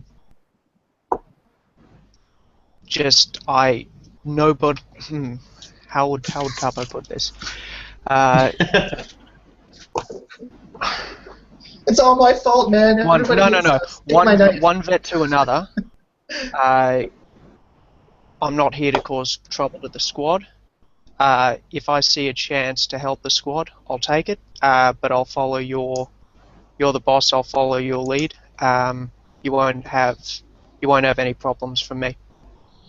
So Raaze would hear that, and he would give a veteran smile, and as he holds the hilt out, he would just kind of flat hand the hilt back to kind of the Rhodian's chest, and say, "I know. You've got All right, boss. You've got 3 guys around you here that understand what's going on in your head. I don't give a shit what everybody else thinks. Keep us alive. Keep doing what you're doing. If there's trouble, I'd rather you have you there. All right, boss. Let's make some noise.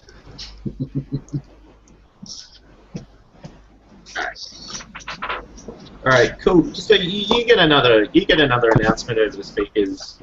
Oh, we've lost Dev.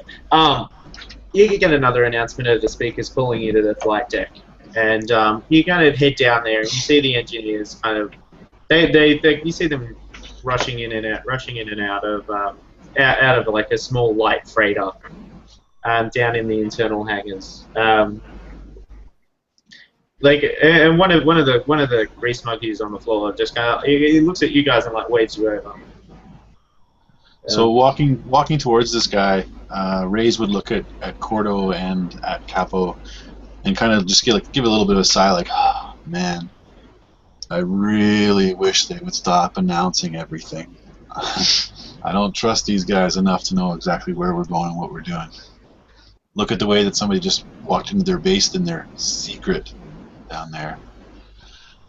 Well, I guess that's what we get for joining the rebels in this group. Yeah. Dornick 4 rebels got screwed by one of their guys. That was fun. I was on the other side though at the time. Wouldn't like to be in their shoes. No. Though, good thing, we're in charge of the freighter, so they know where we're going, but not where we're landing.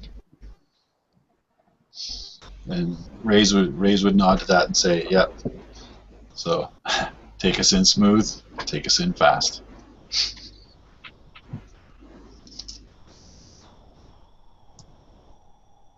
Cool. Oh, how's everyone's mechanics skill?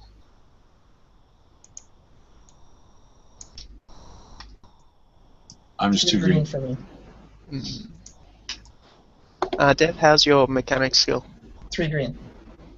Okay.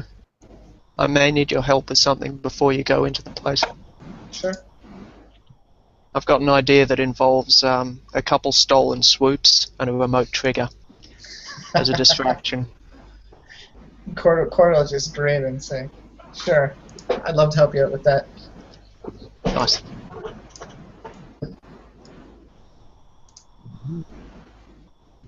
Cool. All right, gentlemen, let's get planet side. Yep. I go inside and see that they've put all of the anti-vehicle mines in the escape pod, just to make sure. All right, so you're gonna wander into the cargo bay, and they've kind of stacked all your equipment up against the back. So like all of the anti-vehicle mines are there in a crate of their own.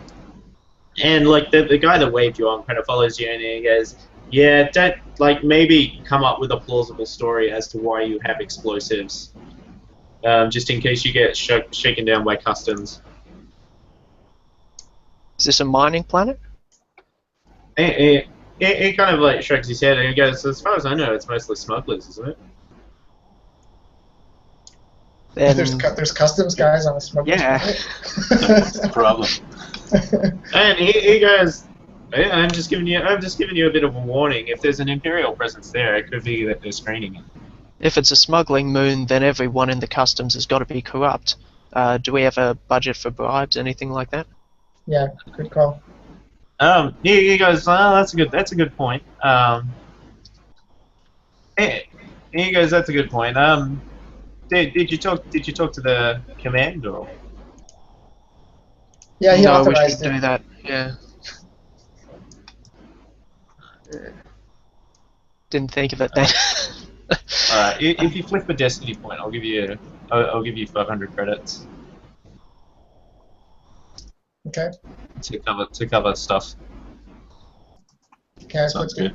If we keep it by the end of the mission, can we give it back and flip the destiny point back? Oh yeah. Probably yeah. By the time you get back to the ship, it will be a session or two later, I think. Okay. All right. So I'll say to Capo and Raaze when this subject comes up in their conversation, I'll be like, well, mining is a good way to go. We can say that we're a demolitions crew for a mining operation, or we are a construction crew, depending on what's actually going on down there. We won't know until we actually get some real intel on this planet and what's happening down there. Raize would reach into his backpack and pull out the white stormtrooper helmet, and he's like, in worst case, we've always got the Imperial presence. And put it back in. Nice. Oh, does this thing have smuggling compartments? I asked the engineering guy. He goes, I don't think it we don't think it has dedicated ones. We picked it up on the cheap. Yeah, we picked it up on the cheap. But you know, it probably will fit in. Nobody's going to shoot at you in this thing unless you stir them up. And Korto will reach into his pack and he'll pull out his Imperial technician uniform that he got from the previous planet, and he'll say, we can also use this and say that we're part of a science group that's doing seismic, research or whatever, that kind of thing. This is a kind of like pseudo-research planet, so we can say that we're doing research into seismic activity, and that's another excuse to have demolitions. Which is true. People actually do that. They set off bombs, and then they check the seismic wave, and that's how they check for earthquakes and stuff like that. Real, man. Real science. Immersive roleplay. Physics doesn't exist in Star Wars. I'm not pulling out of my ass. It's a real thing. I think you'll have to charm us for that one. Okay. Like the grease monkey that followed you in, he goes, well, it's your job. Hey, he goes, that's your job. We've done ours. This thing's ready to go. And he kind of like saunters off the ship. Okay, let's get on board. Engineers are the same everywhere you go in the galaxy. All about why they can't, not why they can. Alright. Quite frankly, half the fun is giving them the reason to be so stroppy. Alright, can somebody give me an astrogation check? It's easy because your maps are quite up to date. I've got 3 green, so I can do that. That's you, then I've got 2. Yeah, I think we got Capo's piloting, Korto is navigating, and I'm gunning. Okay, so I'm gonna flip a destiny point on you, so it's just 1 red. Okay, I'm not going to be the cheesy guy that flips the destiny point back to lower that. I'll let it pass. Okay, so 3, 2, and 1. And that's my piloting role. There we go. So, alright, cool. Successfully plotted the course, but there's some threats as well. Alright, so I'm gonna say the most direct route is taken, so it's gonna take you a couple of extra days to get there. Is it blocked by Imperials? Can we say that that's what the threat is? I was gonna activate that. I was gonna activate that on the despair. Okay. Despair. If. Yep, that's why I upgraded the check. Okay. I was like, what despair? What the hell? Yeah. Yeah. That's okay. No real penalty. It's just going to take you a little bit longer. Like, there's been talk of kind of shadows moving through all the most used hyperlanes to get out there. So you've had to map around those. You've had to map around those to get there. I'll let the guys know that we can't go directly there, but I've mapped an alternative route. It's just going to take us a bit longer, but it'll be safer. Hopefully, we can avoid any customs checks as well by going this way. Raize would confirm that that's a good idea. Quiet in is our goal, so it takes a little longer. Not a big deal. I agree. Okay, so I'll plot the course and confirm it in the computer. Awesome. Alright. So has any of you guys checked over the data pad yet that you were given about the planet? No. I tried to look at it. Yeah, I tried to look at it in terms of to get some basic intel on the planet. Sure.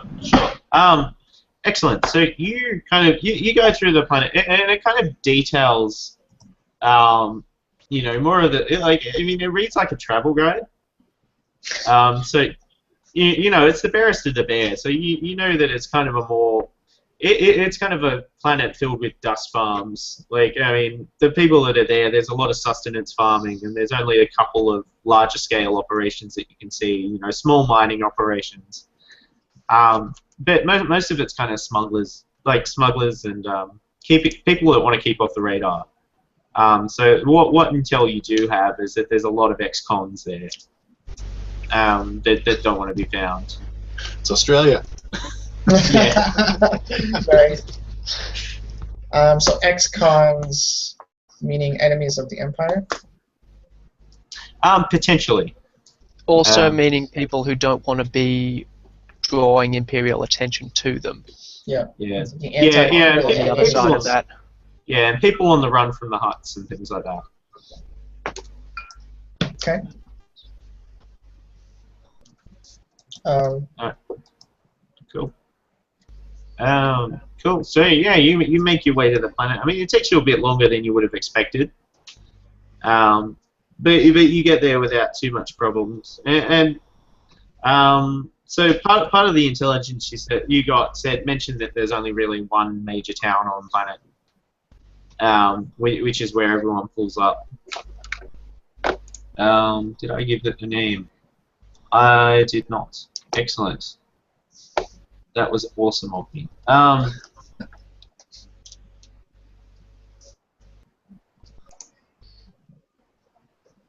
Nope, I did not give it a name. All right, that's cool with me. Sydgatt. Sydney. Sydney. We'll call it Sydgatt. Nice, there you go. Sydgatt? Sydgatt works. Sounds like a low-end Viking hero. It works. Sid It works. Sid something, anyway.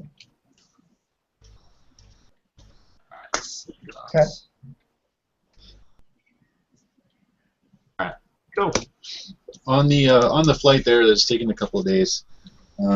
Probably Raaze would work with Capo on starting to set up his method of extraction, and also talking with Korto in regards to what his plans are about how he thinks that we can get the information on planet side to find out even where the space is, like what his thoughts are on that. I think we're going to have to network with the local population, and until we hear people talking about some facility, Imperial facility, that's about all we've got now, unless we can do enough recon to find it ourselves. But I think it'd be faster to try and find it out from people. Yeah, And then we should eyeball it.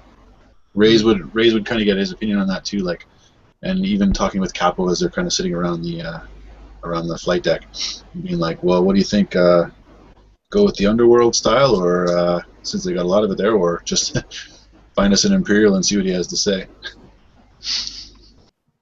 And he kind of grins at Capo when he says that.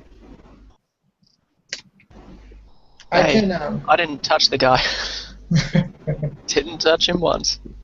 I think Capo can buy some more drinks for people. That seems to get good results.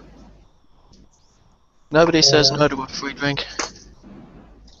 If we do find an actual Imperial presence, I can go with my cover story again, since I was technically authorized to enlist. So I can approach them on that level. I'm not sure how out in the open they're going to be, though, if this is a secret facility or not. Yeah, that's what I was thinking with the Imperials. It might be the, and kind of nods his head, the Capo way. Yeah. I think we have to Well, find if it's out secret from on a the shadier. smuggler's moon, it doesn't mean it's secret. Well, there'll be some information dealers there. If there's any underworld presence, there's always information dealers. We just have to find out who's got it and what they want for it. One thing we do, well, yeah. Sorry, I'll continue with this. After this, I'll kind of go through some of my ideas for sabotaging the place with you guys. Nice. So I think Raaze would agree that our best angle is to try to look for a presence in the underworld, find an information dealer, get the information there, and if that fails, then go to more drastic means. Yeah, in in these kinds of places, everything's for sale, so we can find what we need. If they're an underground lab, they may be receiving their supplies through a less than legitimate source. That may give us an in as well. Or any flight paths that are off the books. That would also be a good indicator of where the location is. Odd power siphonings? Mm-hmm. Also, yeah. Shipments and deliveries, like you said. Yeah. So having these ideas, Raize feels pretty confident that we've at least got some in or some method to do it when we get there. So talking with both Capo and Korto, I think that they basically established their first move would be literally make contact with kind of either like the first underworld thing we see, or head to the cantina style and work that angle as well. Sure. Yeah, let's start at the cantina and let's get a feel for what's going on and who the players are, and then we can figure out who's our best target for information from there, and then start to make our way up the food chain until we get to the guy who's got what we want. All right, sure. Cool. So you're just going to land on planet and see what happens, or? Yeah, but I'll just take this opportunity to clue you guys in on what I'm thinking for sabotage stuff, just in case you see anything interesting. So I got a couple of different plans. So the escape pod with the bombs. My aim is if Korto is in a bit of a spot but hasn't been found yet, the easiest way to make sure they're not looking for him is to give them an attack from the outside. So basically, I want to kit out the escape pod as a dive bomber kamikaze kind of thing that'll blow up on the outside. Kind of a similar idea with the swoops. If we can hack the autopilots of a whole load of, or even a few swoops, and just give them a click and they can go and distract people with raining automobiles. Great. If the power is connected to the mains, then what we can do is maybe cause a power surge or cut off the power, which would be fantastic. And likewise, I'm going to try and see if I can find a sick person in once we get down there as well.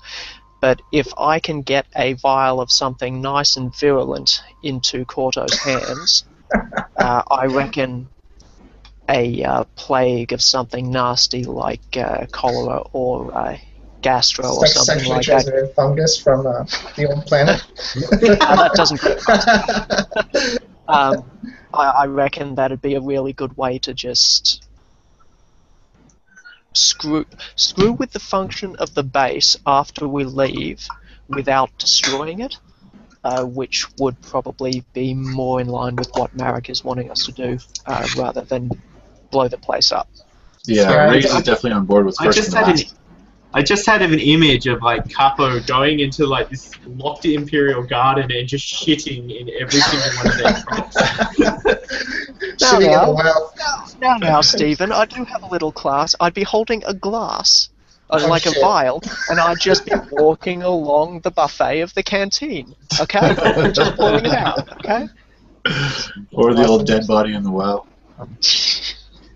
Yeah, I think those are great ideas, and I think the external diversion is really good when we need a quick solution to get attention off me.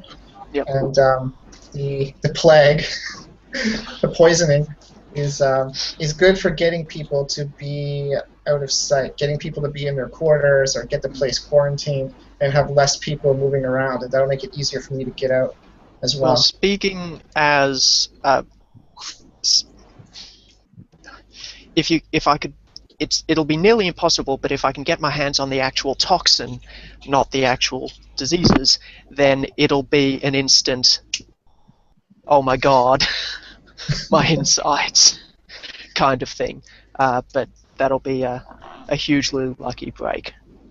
Well, not necessarily. I mean, if there's enough of an underworld presence here, then that will also be for sale. And probably they'll have a very good recommendation that could be tailored to exactly what we want. Something that lasts a few hours, but non-lethal, and then there could be like some kind of preventative antidote that I could take before I go in, and Yeah, exclude me from definitely. it. And I think the great thing is, Imperials are all humans, so only one species to aim for. I like it. Oh, so do either of you reckon escape pod or swoops? They both kind of do the same thing. Raaze would think the escape pod is our better bet because it puts less exposure on us on the ground. Less contact with people, trying to figure out what we're trying to do, making educated guesses, things like that. If we can keep most of it in-house, except for the actual infill and exfil, then... Cool. And it's one vehicle to coordinate as well, which I think makes it simpler and easier. Just the only reason load it up and I think smash it through the wall. might be better is that the escape pod requires that we be up already in the air, whereas the swoops can be done from wherever. Well, we can see what's on site too. Like there might be some speeders or something we can load up and crash into the wall. I mean, all we really need is something from the outside loaded with explosives that makes a big boom, right? It's just a distraction, so I think anything crashing into their wall that creates enough excitement is going to be good. Yep. Let's do it. Yep. Alright, sweet. Cool. So after we brainstorm the complete destruction and plague infestedness of the Imperial facility, we'll land on the planet and pretend to be normal people. Alright. Nothing to see here. Yeah. Whoever said road trips couldn't be fun? Yeah, sure. Alright, cool. Alright, cool. So you land on the planet. You're greeted with like it's a bit of a dust bowl as you come down into the city and land in the spaceport. You kind of come out. You again, it's a very cosmopolitan place. There's different species everywhere, and you see people like you see like drugged out people around hanging around the spaceport. There's a few urchins like picking through their pockets and things. As you kind of come through, but you know it's a bit of a hive of activity of people coming and going. Cool. So where do you want to start? I think Raaze would talk with Korto and Capo just as a kind of a small tactic for us going into this first cantina that we're going to be finding. In that, do kind of maybe the friendly stranger as a possible way to again get the trust and whatnot. And maybe if the two of them feel like going in together, Raaze will kind of stay back as the third unknown and cover. I think I should actually be separated from you guys in case I need to make a cover story. In case I need to go in as someone else. You two can go in as shady guys, just like regular smugglers, like anybody else. But if I go in with you on that level, then it's hard for me to change my cover story later. So I could be like a couple tables over, or I could be at the bar, and see how it goes from there. What do you think?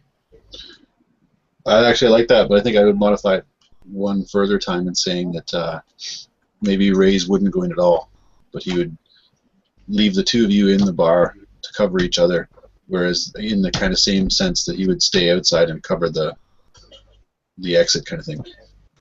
So I don't think he'd want to get involved at that stage without having a way for you guys to get out of wherever you're in. You've got each other to worry about each other, and then a third member outside to take care of things. Okay, well, I'll go in with Capo, and I think separately still is a good idea.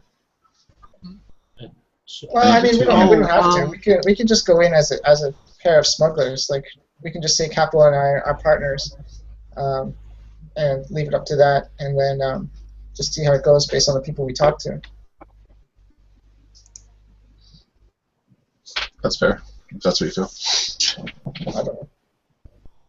Okay. Yeah. So Raaze would be looking for an Overwatch position on again, whenever these guys get it to or near a cantina.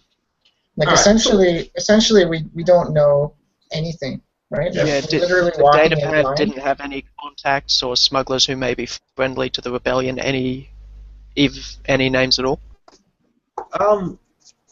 Yeah, no, it was very light.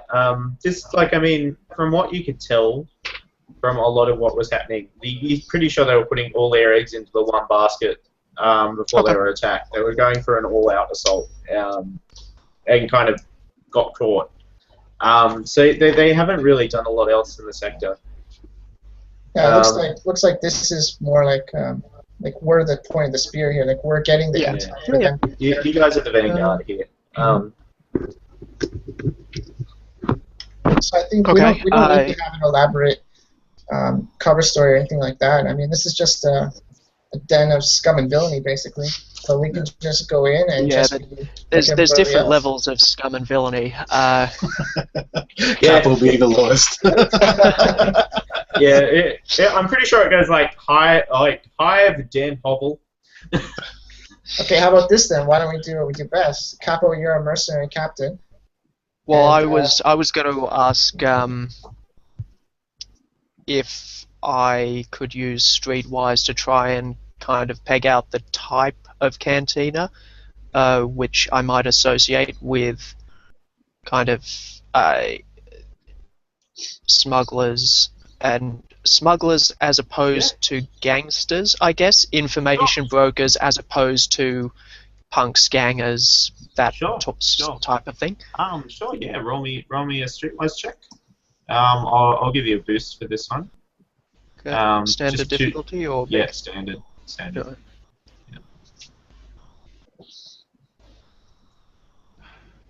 Oi. All right. So just advantages, no. All right. So you kind of wander around. For a little bit around the spaceport, and you see a lot of people coming and going, and you see smuggler types. But by the time you go to follow them, you've already lost them in the crowd. Mm-hmm. Kind of thing. What would you like those advantages to be? I would like to use those advantages for it to click in my head that I can, if we're on a smuggler's moon, and there are any sort of customs officials, they have to be corrupt, and therefore they would almost certainly know something, or they'd be able to point people, or they'd be in the pay of some information dealer or something. So I kind of... Do you guys mind if I free up a portion of our bribe money to use on this guy? Sure. Cool. Alright, so I kind of try and look for an official who looks... Alright, sure. So within the spaceport, you find like a ramshackle thing that's got a hand-painted customs sign above the window. Oh, that's not sus at all. There's like one guy kind of sitting there, like there's one Gand kind of in the window, kind of sitting there picking at his toes. This is a murder shack, isn't it? I know you, Stephen. This is a murder shack. Okay, so I kind of...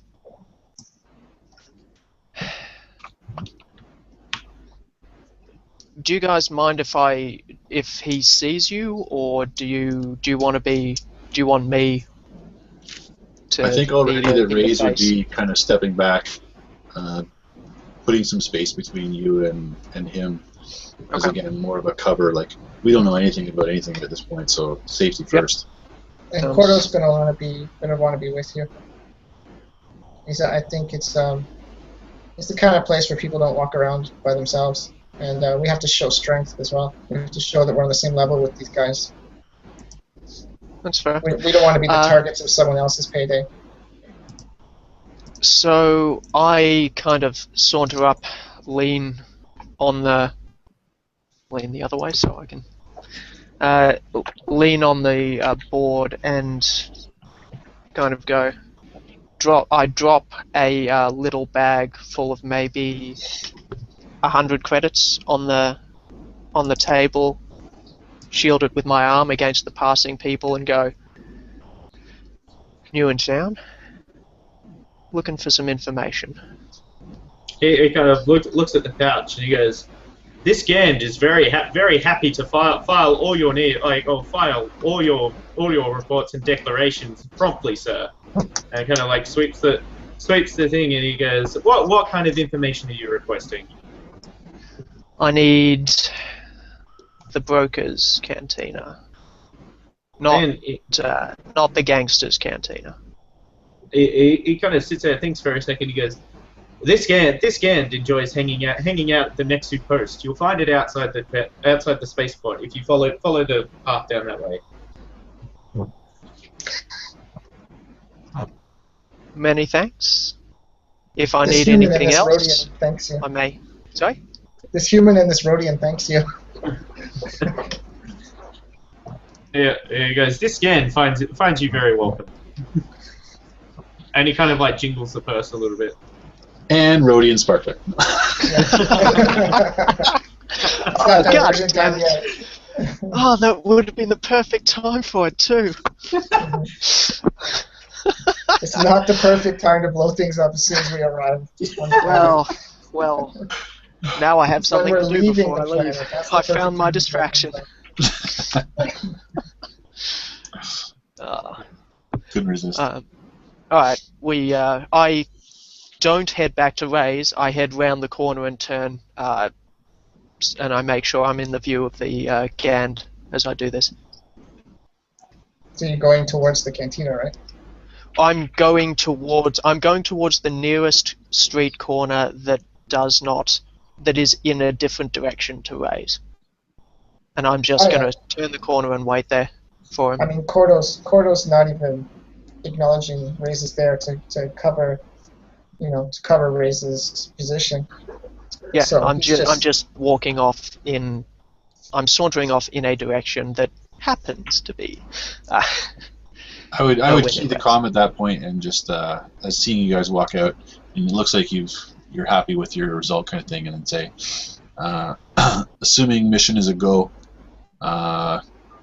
scout location and mark location.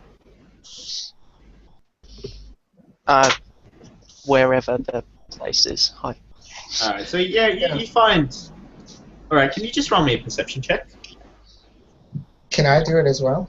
Yeah, you can all roll it if you really want. Because definitely Korto's on alert. Yeah, standard difficulty for this. Okay.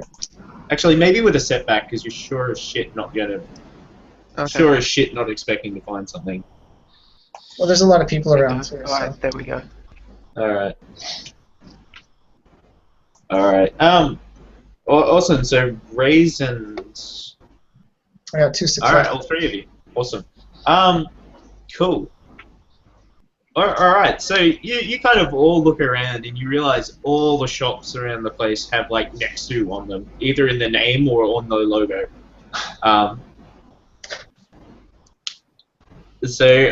Like you find the Nexu post, what the Gand was describing quite easily. I mean, he gave you directions that go straight up a path and into the bar, essentially.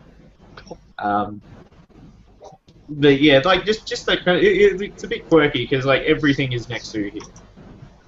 If you tell me this is a planet of furries, Stephen. Purge. Okay, so if we find the cantina that he mentioned, right? No problem? Just everything has the same name, but we can see which one is the cantina. Yeah, they don't have the same name. They've all got Nexu somewhere in the name. Yeah. So you look around you and you see the Nexu post and like there's Nexu's Fury camping and rifle nearby as well. And just things like that. Is there some kind of like a knowledge roll or whatever to determine if that has any special significance? The word Nexu or what we would know about that word? Sure. Yeah, just give me an outer rim intelligence check. Just standard. Yep. There's no mid rim in this. It's a bit annoying. But... Yeah. I know nothing. So I know something, and it's bad. Towards a Alright. threat to us. Alright, Dev, you're quite a, sorry, Korto turns out to be quite an avid Hoverpuck fan. And so he's aware that Oberland's team is Oberland is home to the feral Nexu, and they've seen some success over the years.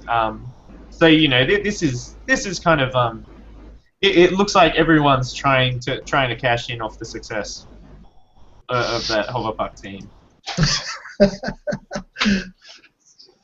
Okay, so I would let Capo know, because Raaze isn't there. I'd let Capo know, like, looks like this whole town is one giant fanboy for the puck team, or whatever it was. Hoverpuck, yeah. Hoverpuck team. And I'll just shake my head like, I don't know what that means for us, to be honest. Why would a bunch of smugglers be obsessed with that? But gives them we'll something to add on, I guess. Mm-hmm. And what would I think is the threat for that, Stephen? Why would I think that's threatening information to us? Oh, it's a knowledge check. I can't really do much. Because you like the other team. Yeah. Yeah. There's nothing. Yeah, like make up a team, and you can be fans of their rivals. I don't know. Okay. Okay. All right. Yeah, So maybe we'll continue on then. the moral and mantas or something. Nice. Or you just happen to be wearing your team scarf today. What? Yeah, bright red with my black cloak. Okay, so we'll continue on to the cantina then. All right, cool. So you get in and like, Dev doesn't have Roll20 up, but I got a picture of a cantina in there with various people, duros hanging out at the bar. Cool. Yeah, I mean it's pretty stock standard cantina. You know, lots of shady types, lots of nice little corners where you can go and have a chat and no one will hear you. I think that's a toy set. Looking at it closer. Yeah, actually, I think it is. Yeah. Yeah. Cool. Nice. That's good. Cool. So where do you want to start? I think that Raaze again would be looking for a place outside to cover the door. Somewhere, definitely he can pull his gun and sit somewhere quietly, either like an alleyway behind some stuff or a rooftop that he might be able to find. All right. Sure. Roll me a perception check. Yeah. Just standard. Okay. I assume you know what you're doing, so you can have a boost as well. Yay!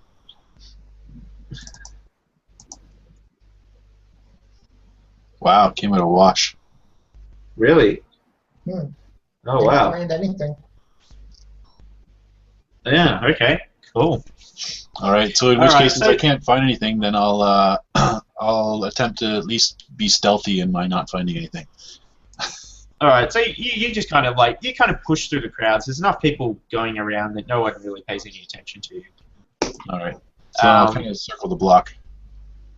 All right. Cool. So you circle the block, and I mean the corner's as good a place as any. There's no kind of fire escapes or anything that you can climb up here. But you get a decent view of the door of the bar from the corner where you were before. So. All right. I will set up shop as much as I'm able to do without drawing attention.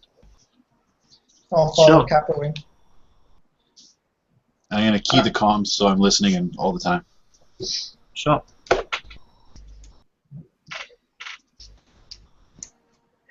All right. Okay. Awesome. Cool. So you're kind of you guys see like a Zabrak sitting behind the bar.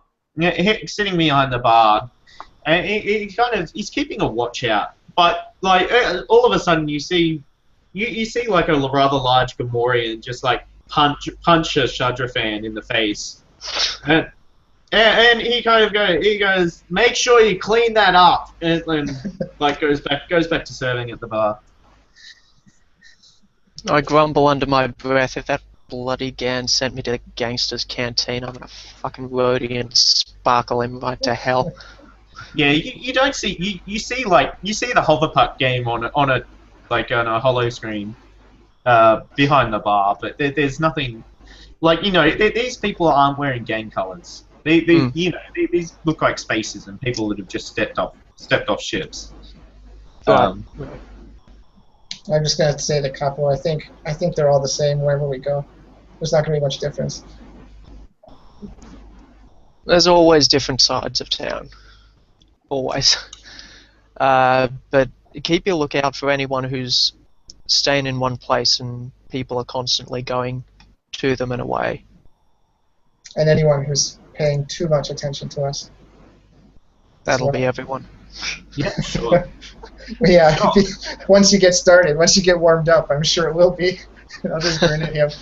Sure. Like, there's a vacant, like where the Gamorrean and the Shadrafan, like where the Gamorrean punched the Shadrafan. You see the Gamorrean get up from the table he's sitting at, and just like picking them up.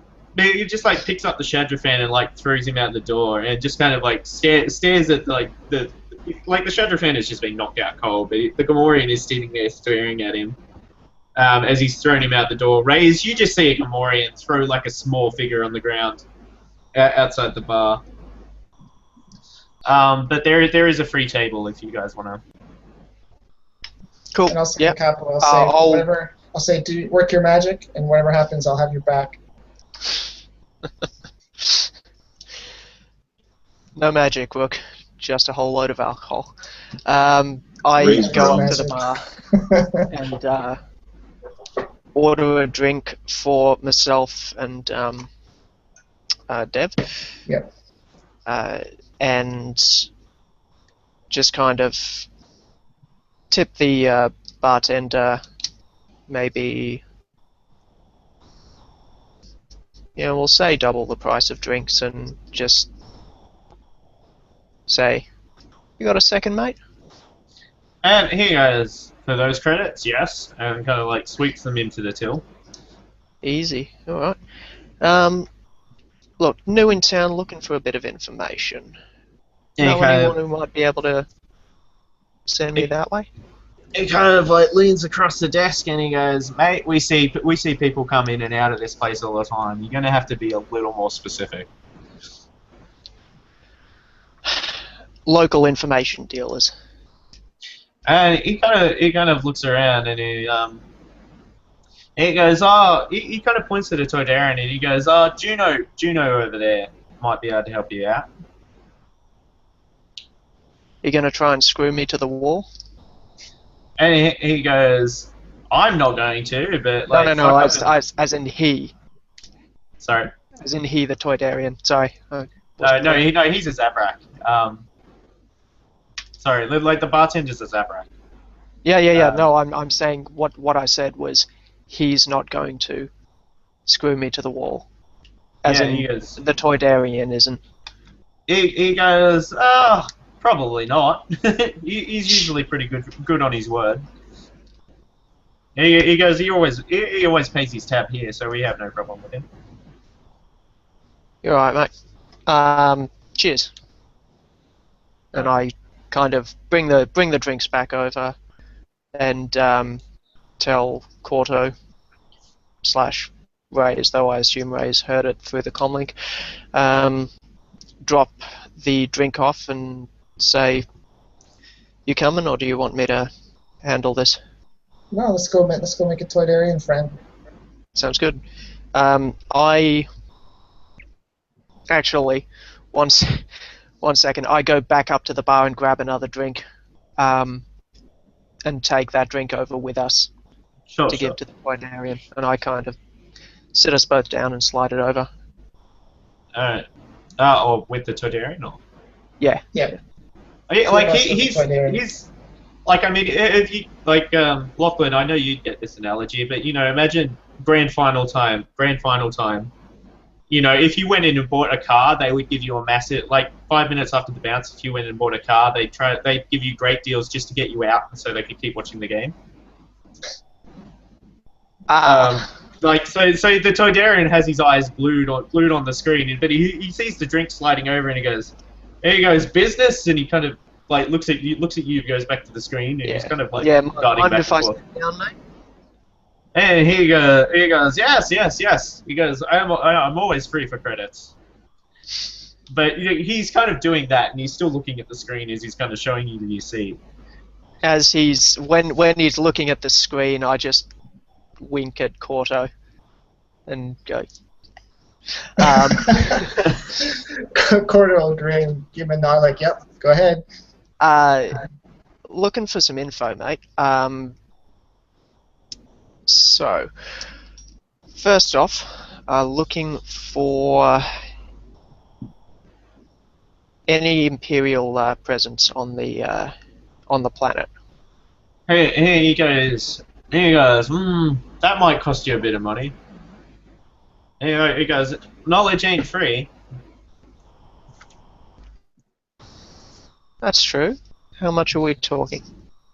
And he goes, alright, you scratch my back, I scratch yours, you know, we part, you part with 150 credits, we're good. So that was 150? Yes, 150.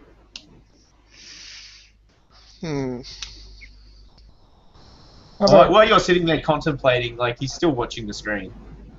How about 200 and you tell us something very specific about an Imperial location? He goes, what kind of specific? How specific do you want? Well, we're not sure if you even know what we're looking for. How do we know that you have the information we're looking for? He goes, you give me the credits, you'll find out what I know. He goes, I make you worth your while. I'm a pretty reliable man. So I'll do this. I'll take the credits out of my hand. I'll put the credits in my hand, and I'll hold them out. And then just when he goes to reach for them, I'll close my hand into a fist. And I'll say, the credits are yours when you tell us the information. He kind of like, you know, he's reaching out, and he kind of puts it down, and he goes, what kind of businessman would I be if I let you get away with that? You put half the credits down on the table, and then we'll talk. You'd be the type of businessman who knows he's sitting in a bar with all his friends, and if we try and walk out with those credits, then things probably get ugly. And he goes, So it's not in our interest. He says, if you walk out, he goes, if you walk out with those credits, then he goes, if you walk out with those credits, then I haven't told you anything. And still focused on the screen. I said, well, you can just hurry up and tell us what we need to know, and we can hurry up and give you these credits, and then you can hurry up and go back to watching the rest of the game. And he goes, good, half credits on the table. And I'm going to do a perception check with my uncanny senses. Sure. And I want to see around me, I want to sense how many of his perhaps friends or other people around us are interested in this conversation with him too interested. Sure. Like they're his little cronies or whatever.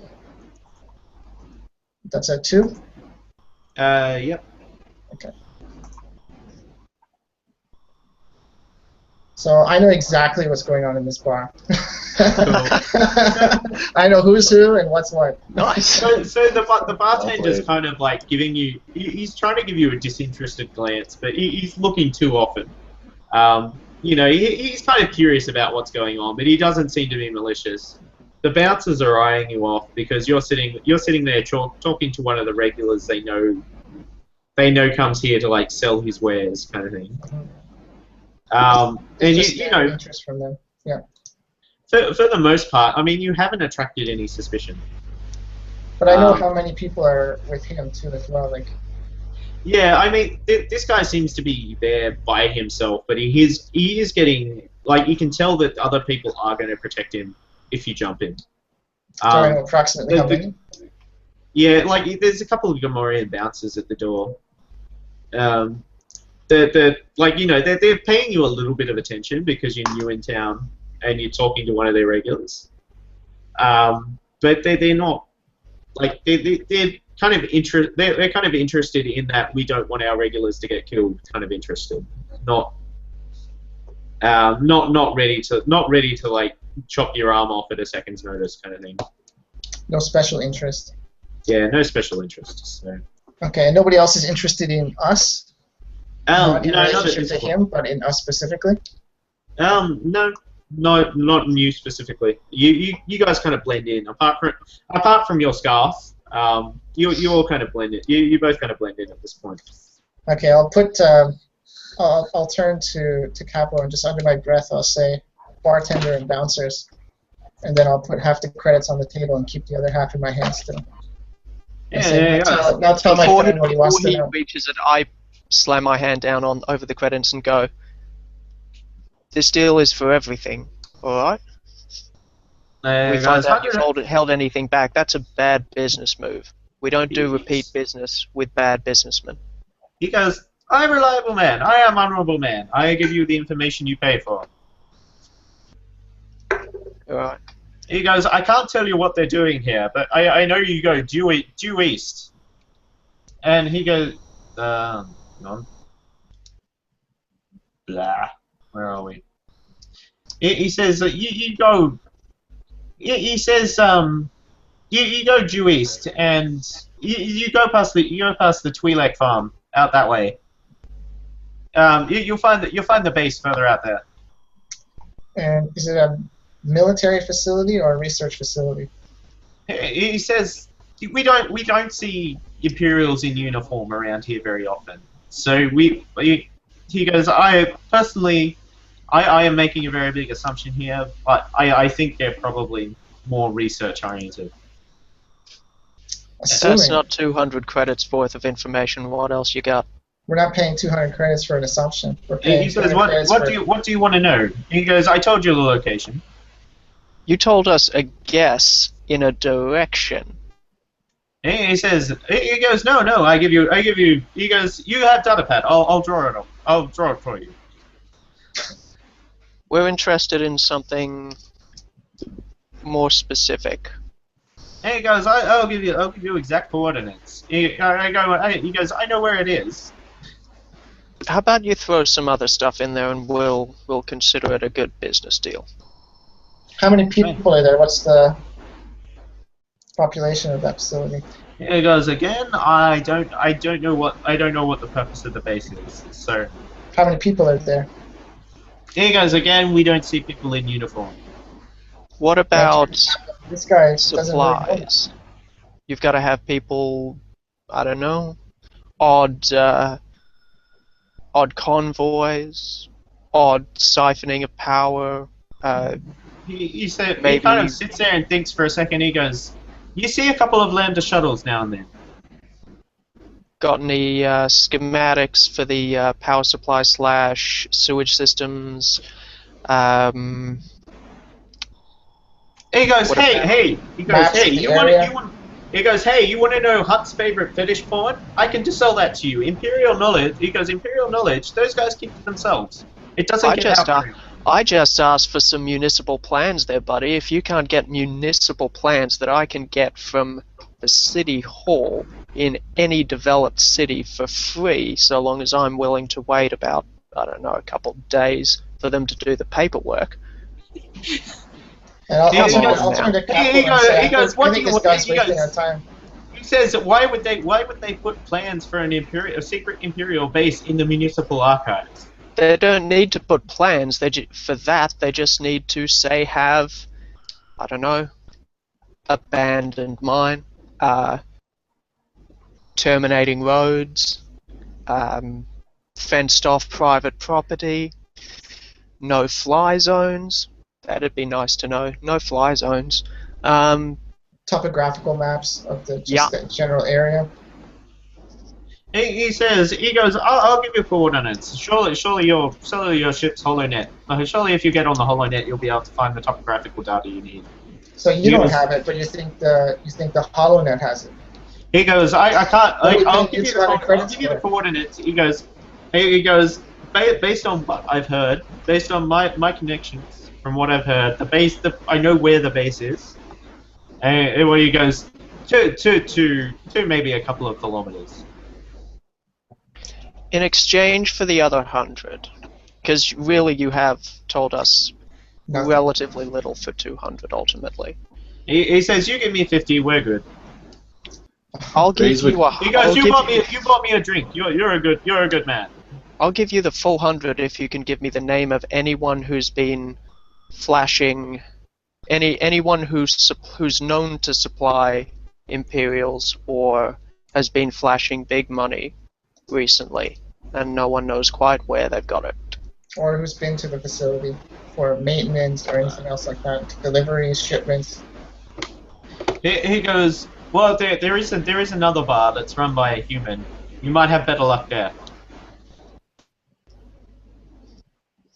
Okay. And he goes, "It's called the Saucy Nexu. You can find it. You can find it across from the. You can find it down the main street." He goes, "You just go and you turn left. You turn left. It's it's across from the biggest building on that street, or the tallest building on that street." So you're saying these guys have not dealt with anyone for supplies in this whole city?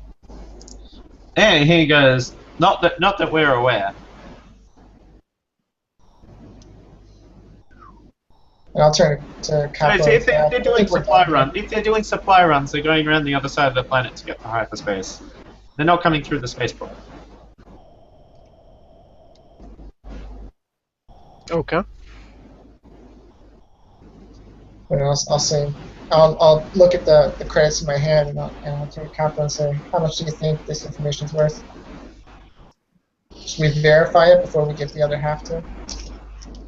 No, he's a businessman. He knows what happens if he screws us over. Alright. We got mostly what we came for. Thank you. Enjoy the drink. He kind of like raises up and he goes, "Thank you for your business," and kind of like starts sipping on the drink while he's watching the stream. Yeah, so Korto's going to put the credits down on the table and really kind of dissatisfied with the result. He's going to just get up and prepare to go out when Capo's ready. Yeah, I'm going to kind of just mutter to Korto. Got to wait a few days before you start making enemies with the local businessmen. Yeah, I don't know how much business he's actually got, though. I think we just got taken for a ride for 200 credits. We'll find out from the Saucy Nexu next. Alright, so while they're in there doing that, Raaze, can you roll me a perception check? Yep. So I reckon you're pretty set up pretty well, so I reckon the boost. Okay, and against 2? Yep. Awesome. 2 success. Nice. Alright, so you see like a guy with like he's got a blaster rifle like slung at his hip. And you see him talking to someone, like it kind of strikes you as a bit off. But like it's a human, and he kind of like he looks like he's getting up in this guy's face, and he like pokes him, and then wanders off. But yeah, as he walks away, and you can see the guy that he was talking to, you realize you're looking at another clone from where you're standing. Mm-hmm. So I think at this point, having heard the other guys, at what point in the conversation are they in? I'm hearing this now, or I'm seeing this now. You don't hear them, but like you see a human just like kind of poke this clone and walk away. No, sorry, I mean in terms of Korto and Capo's conversation. They're just getting into it. Okay. Yeah. All right. So I think at this point, yeah, I would probably key in a sequence to let them know that I'm moving from my current position, but all is standard and well kind of thing. All right. Cool. And then I would look to maybe follow this clone. All right. So the clone's just kind of sitting there tapping at a data pad, and you see him. He kind of packs up he kind of like shrugs his shoulders a bit and starts heading back towards the spaceport.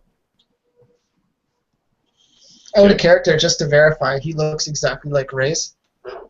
Oh, he looks like a clone.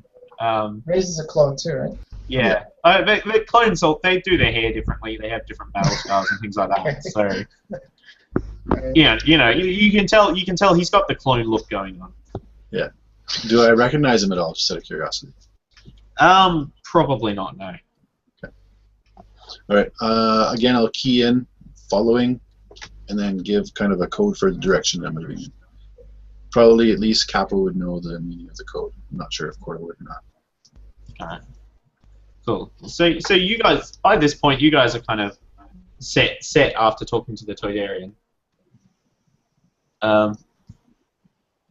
Did you guys want to? If they're finished, then I would probably say, if I can still hear their conversation and hear them finish, I would probably say follow and triangulate. Yeah. All right. Done. Cool. Alright, well, Alright, do we want to kind of follow one block sideways? We From don't when we know know what Raaze we're is? following, except we're following Raaze. Ah, okay. So we know his position. So I think if we just follow, like, halfway down the street from him, just keep him in eyesight, but not be close to him. I think that'll be okay. He did order us to triangulate, though. We don't know what we're triangulating, though. Yeah, Yeah, at this I know. point, Don't we need 3 points to make a triangle? Well, us, him, He's the 1 point, person that he's and us. chasing. Okay. Cool. There's 3 points. Can you? All right. Can you roll me? Raize, can you roll me a stealth check? That's what I just rolled right there.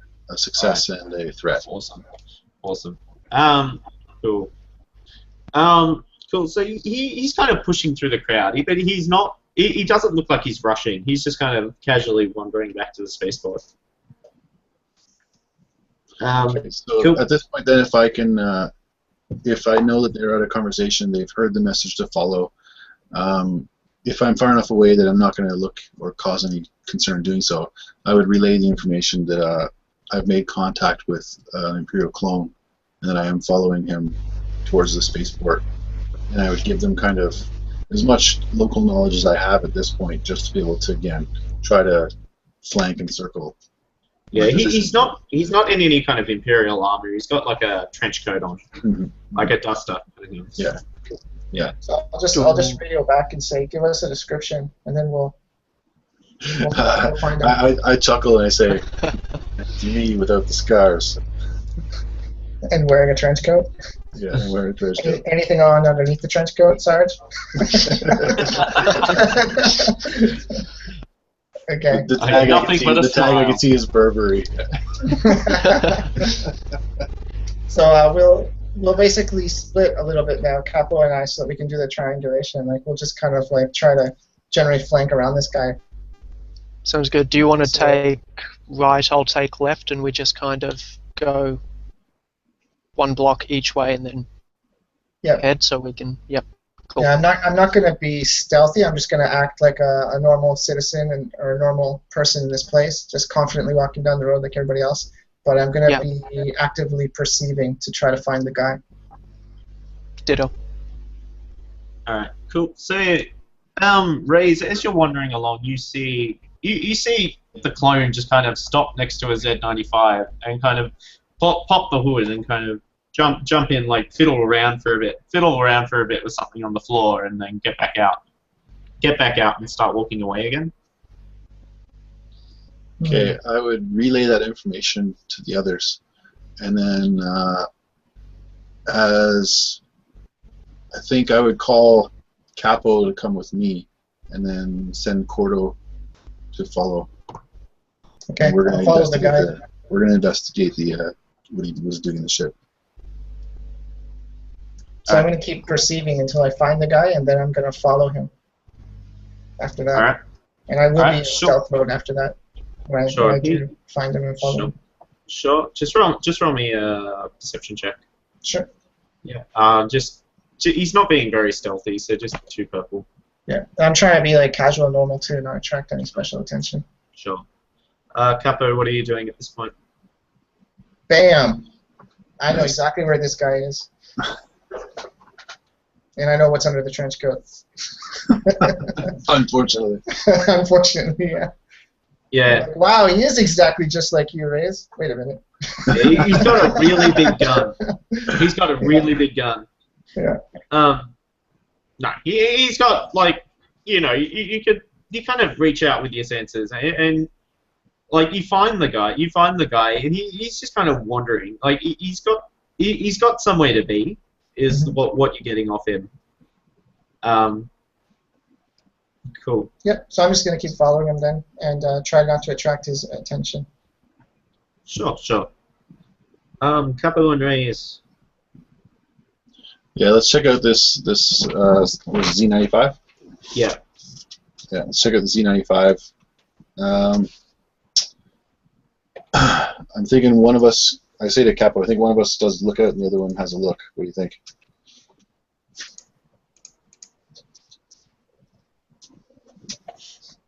All right. Cool. So you're approached by some Ugnaughts that managed to see past your stealth. So, like, you know, they kind of come up to you in like their grunty little language, and they go, "Oh, wait, we were going to clean this ship. We've been given orders to clean this ship. Are you the owner?" And I would turn to them and I'd say, "Clearly." And he goes, and they go, "You've got a new scar." And he goes, "What happened to your duster? I liked your duster." I smile and I say, "I left it in the ship." And he goes, "Oh, okay. Do you want us to come back later?" I kind of look down like as if I'm looking at a watch kind of thing, and I'd say, "Yeah, give me 20 minutes. I gotta get some stuff out of the inside." Can you just give me a deception check? Yeah.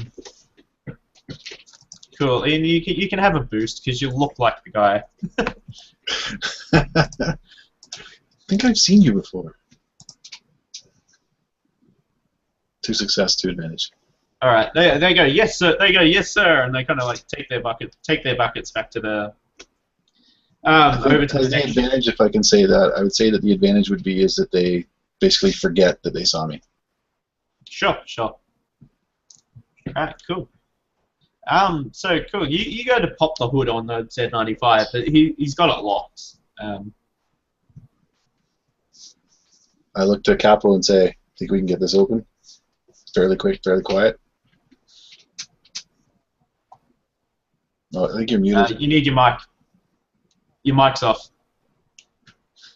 Sorry. I pull out my vibro sword and go, done. Switch it on, slide it under the edge where the edge of the cockpit where I know that the latch might be, and just go through the metal. Sure. Can you roll me skullduggery? Raize would chuckle and say, "Man, I wouldn't want to be the guy leaving the atmosphere in this bad boy."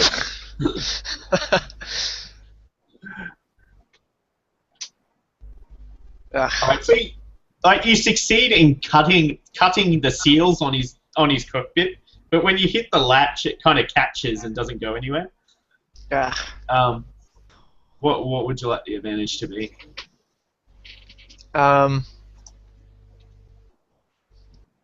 I can't really think of anything.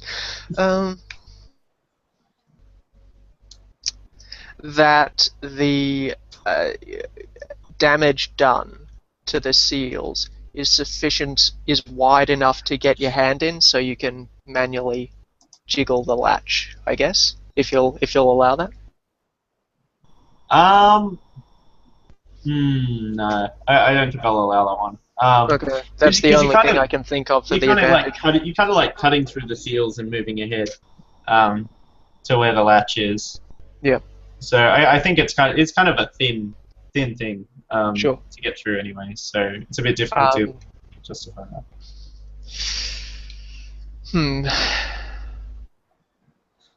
All right, I'll tell you what. That there is like there's like a pile of chamois that the Ugnaughts have kind of left on the front of the hood. That you can use to break the window if you want. All right, seeing that he fails at this, I see this pile of stuff and I kind of go, "This doesn't bode well for us getting out of here quietly." I can try again. Like, there's nothing to stop me from going in and trying again. Sure, I'll allow it just this once because you guys are determined to get into this thing. But just once more, yeah. Yeah. All right, cool. So, so you go, "No," you kind of go, "No, I've got this," and kind of slide over to the other side and kind of like cut the seals on the other side, and you're like, There's the latch. I forgot. It's on the left side of this thing. I kind of like jiggle it open. We didn't use Z95s for our support much. Ray says clearly, with a totally straight face. Well, neither will he anymore. Alright, All right, cool. so I'm gonna open it up and have a look inside. See if I can figure out what he was fiddling with. Alright, so down on the floor behind the seat, you find there's like a small package down behind the seat. Before touching it, I'm gonna have a good look at it. Alright, sure. Perception? Yep. Sure.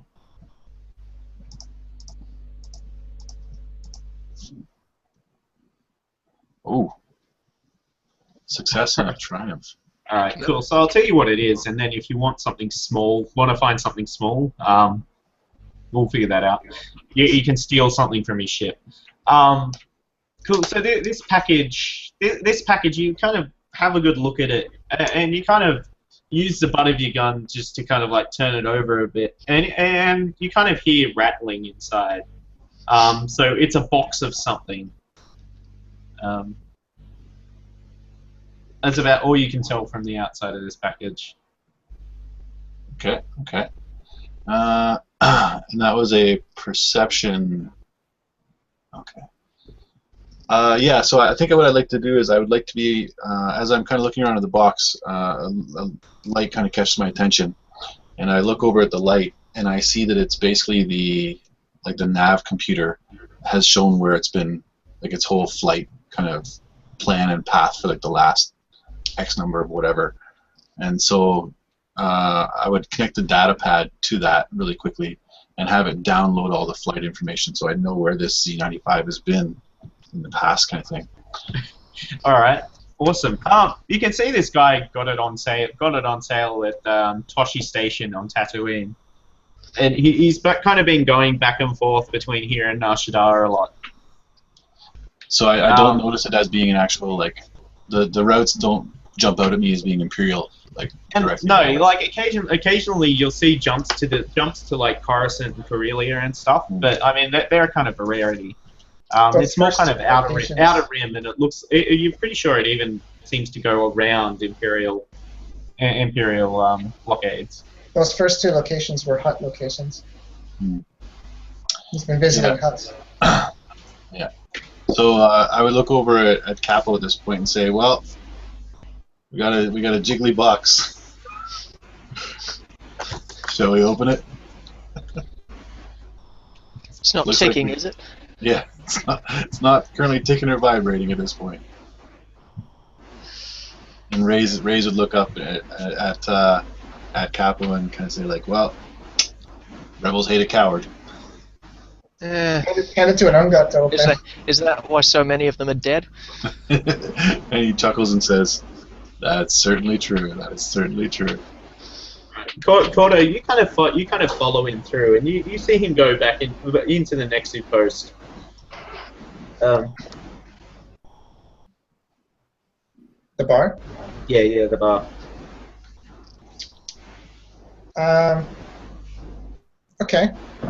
I'll go into the bar, and without obviously staring at him, I'll just go in and just sit at the bar and order a drink, and just with my senses, just keep an eye on him. I'll do another perception check inside the bar. Cool. Okay.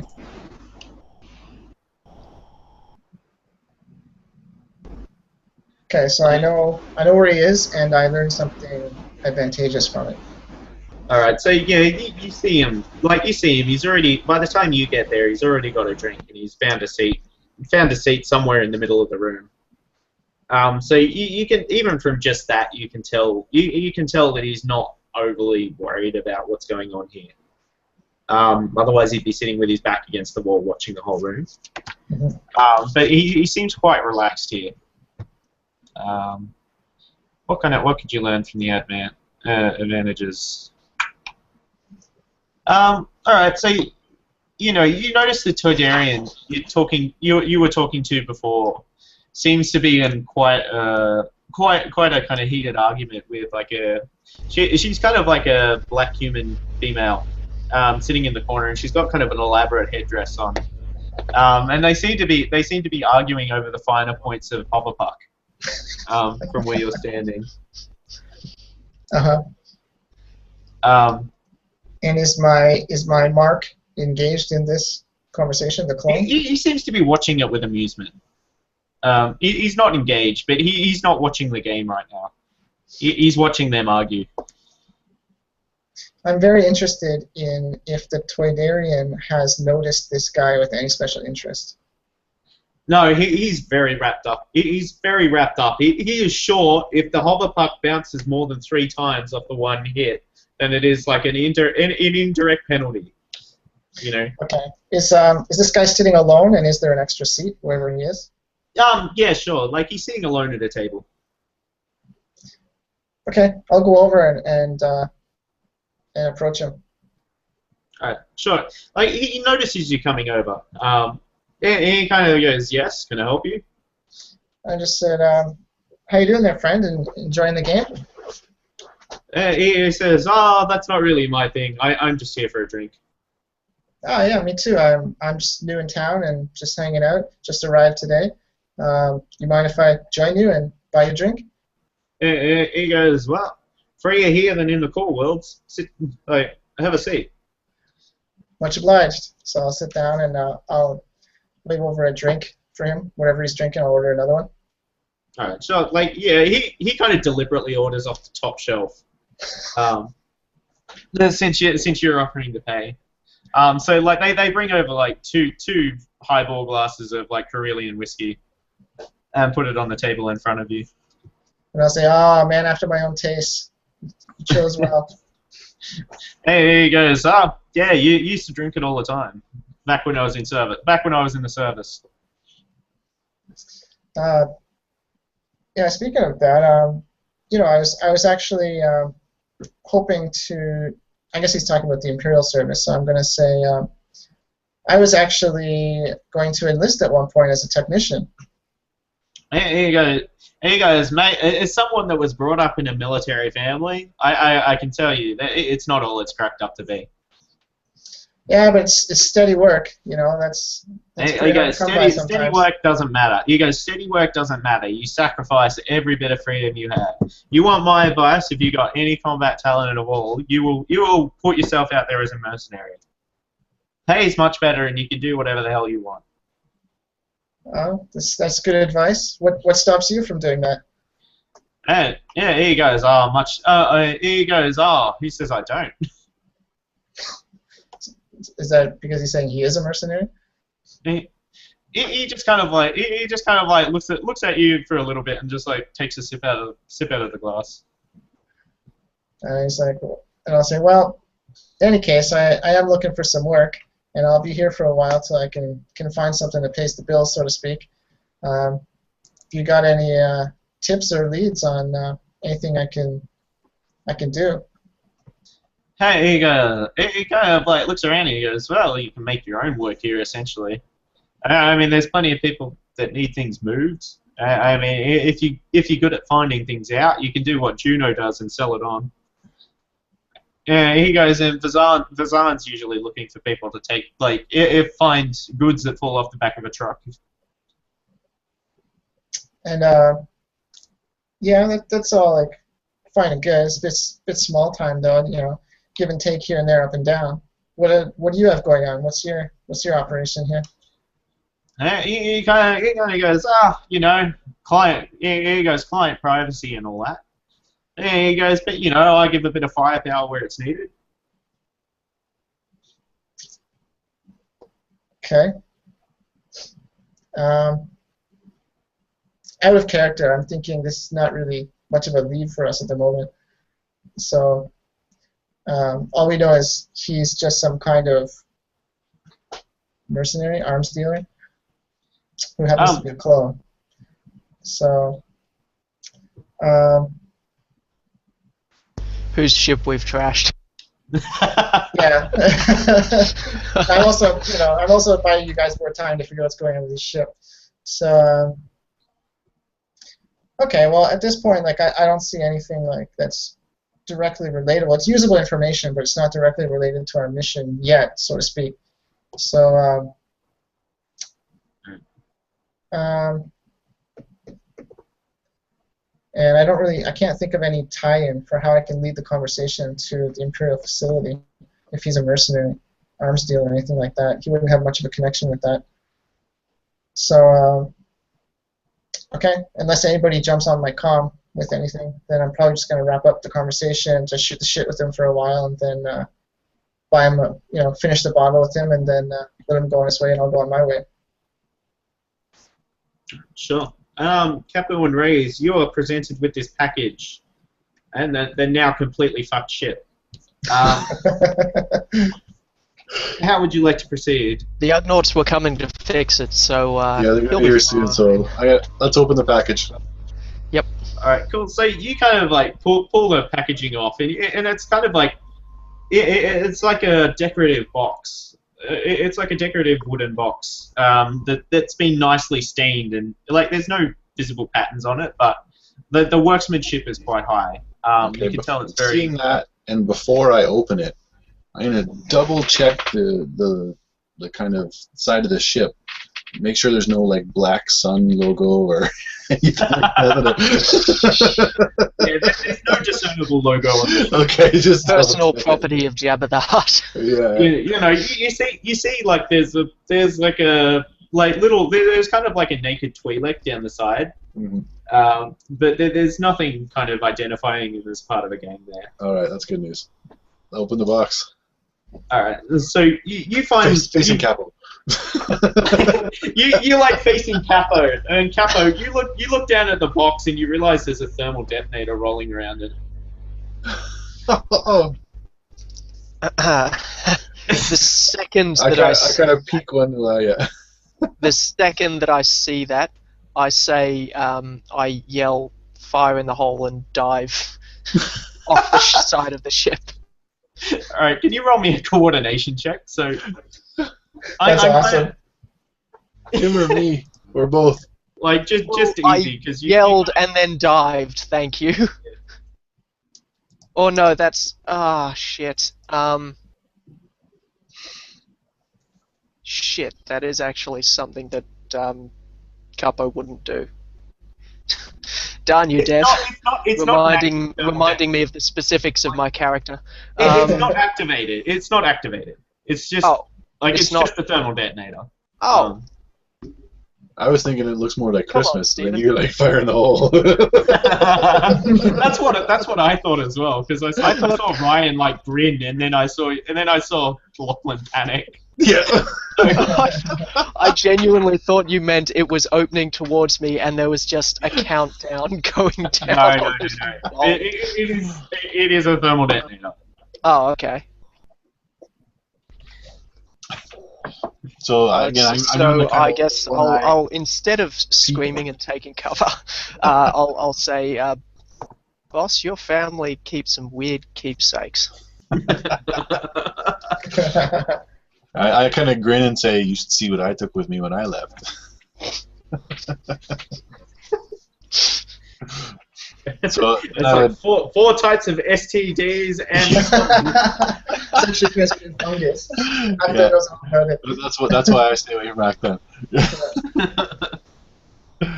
So I would look at this thermal detonator again, kind of doing the old like one eye out of the corner of my eye kind of deal, and see it like oh, and having heard again, keeping in the loop with all of our comms kind of thing, knowing that Korto had made contact and had talked to this guy.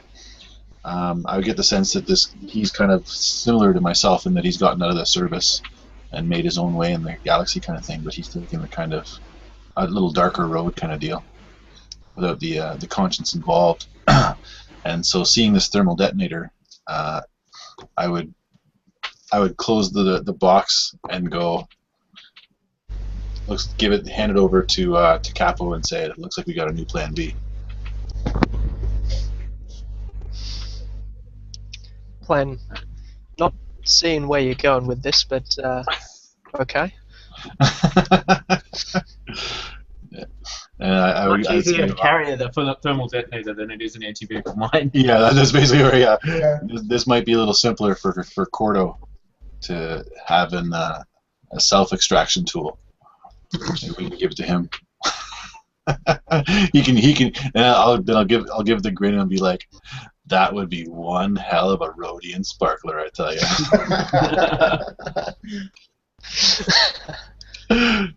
Always gotta give me something to exceed. That's the goal. Bigger and better.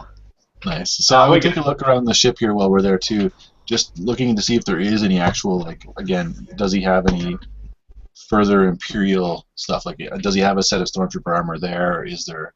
No, yeah, he's got a couple of guns in the back, but nothing you guys don't already have. He's got like the blaster carbine and stuff. Like the thermal detonator was the only big thing he had in the back there.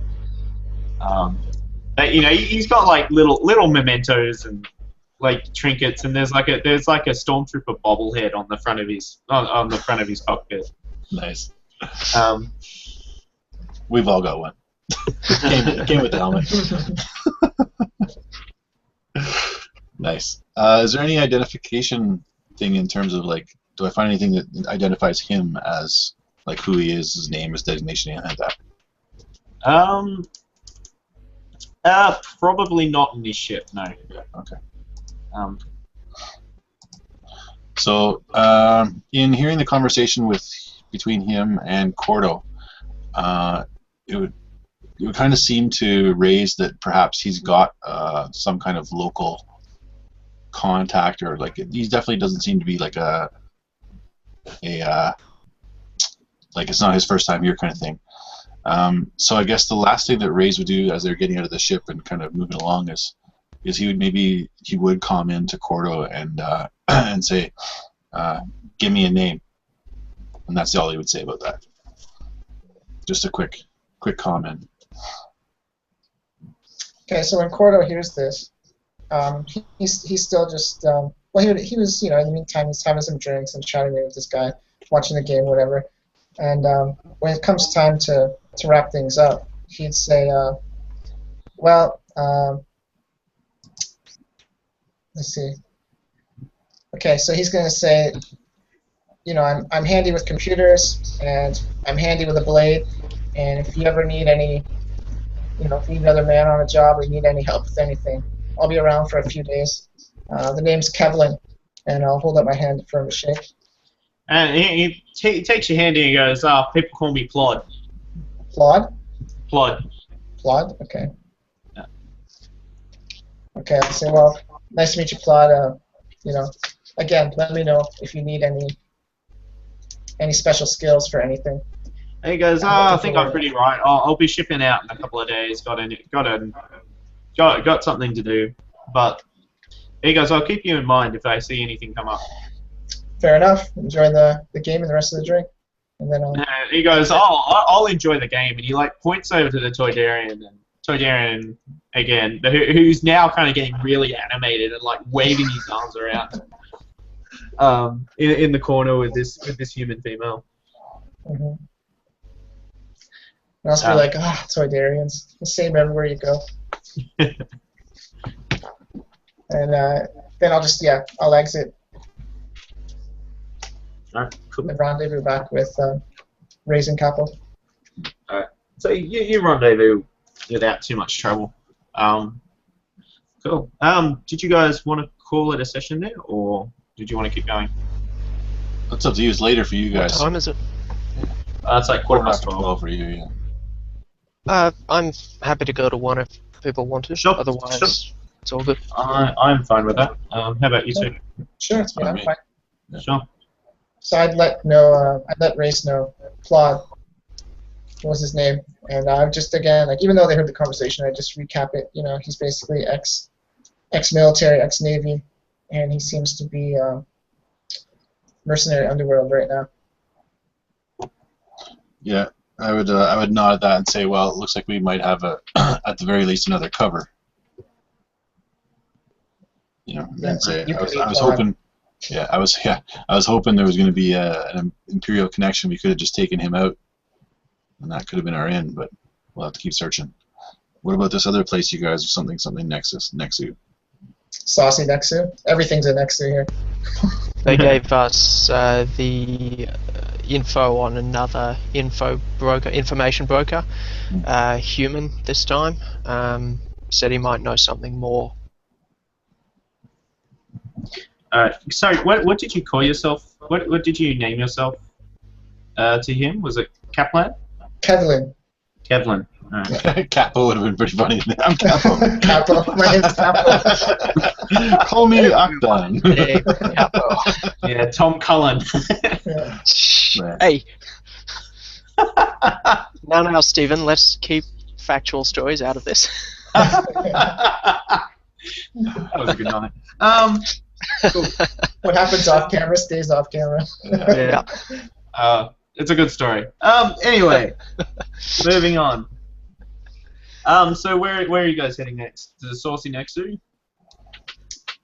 Yeah, we can do that. We can also.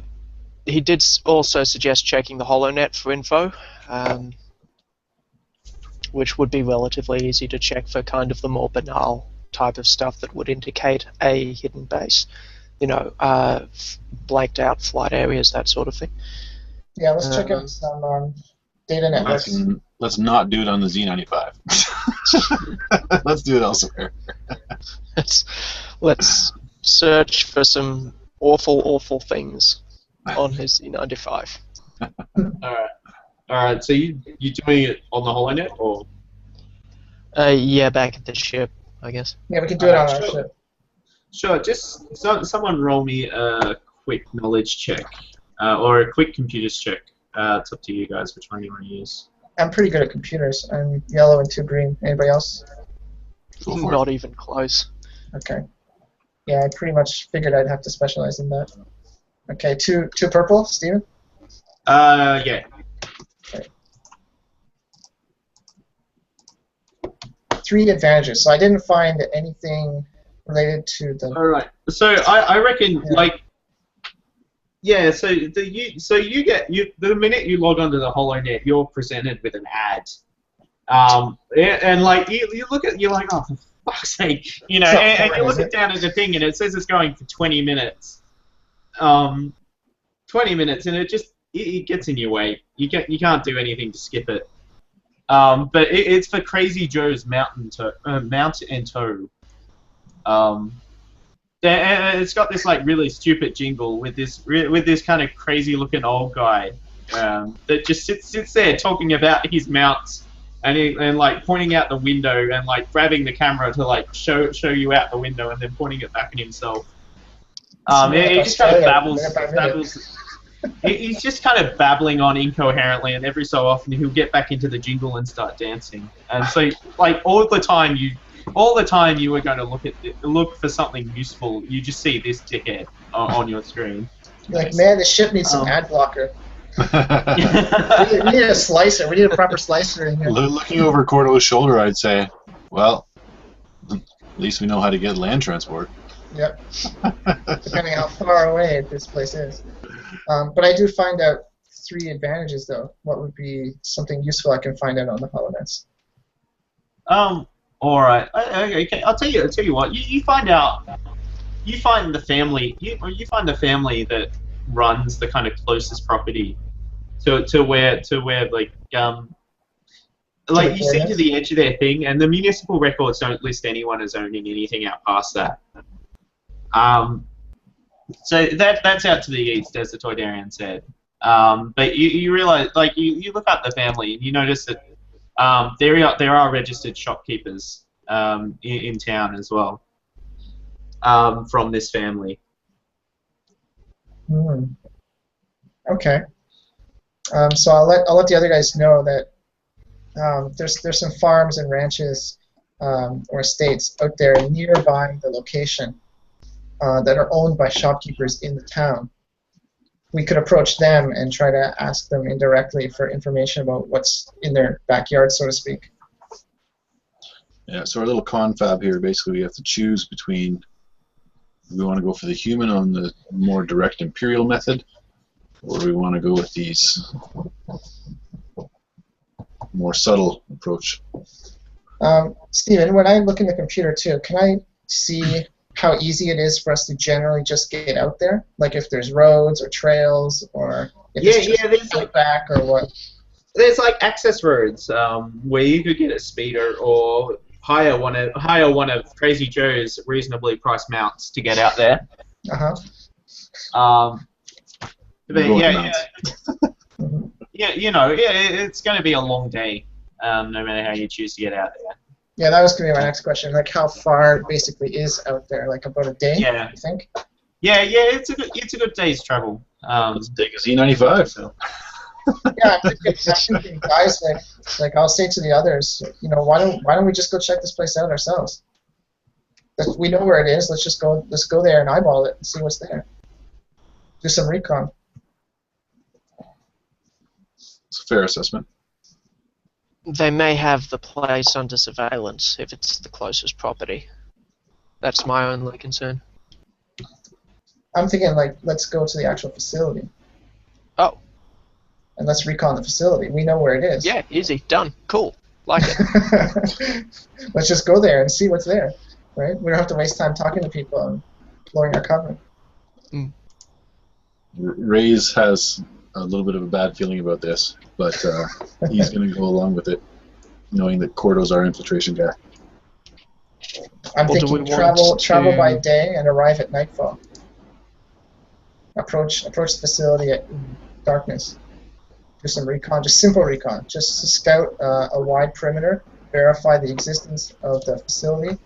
We can formulate a better plan for the actual infiltration after that. Cool. Sounds good. Yep. Mounts or speeders, boys? Steven, what we have known, just from hanging around this town, do a lot of people use these mounts, or do people use mostly mechanical transportation? Like you didn't see any speeders out in town. Because we'd want to be pretty much normal. Whatever normal people would be using on these roads, that's what we'd want to be using. If it's these mounts, then that would be my recommendation. Yeah. Like you didn't go much further than you didn't go far out of the spaceport. So from where you were, it was kind of a pedestrian Okay. kind of thing, and you occasionally saw animals being led through the streets and stuff. But they were kind of a rarity.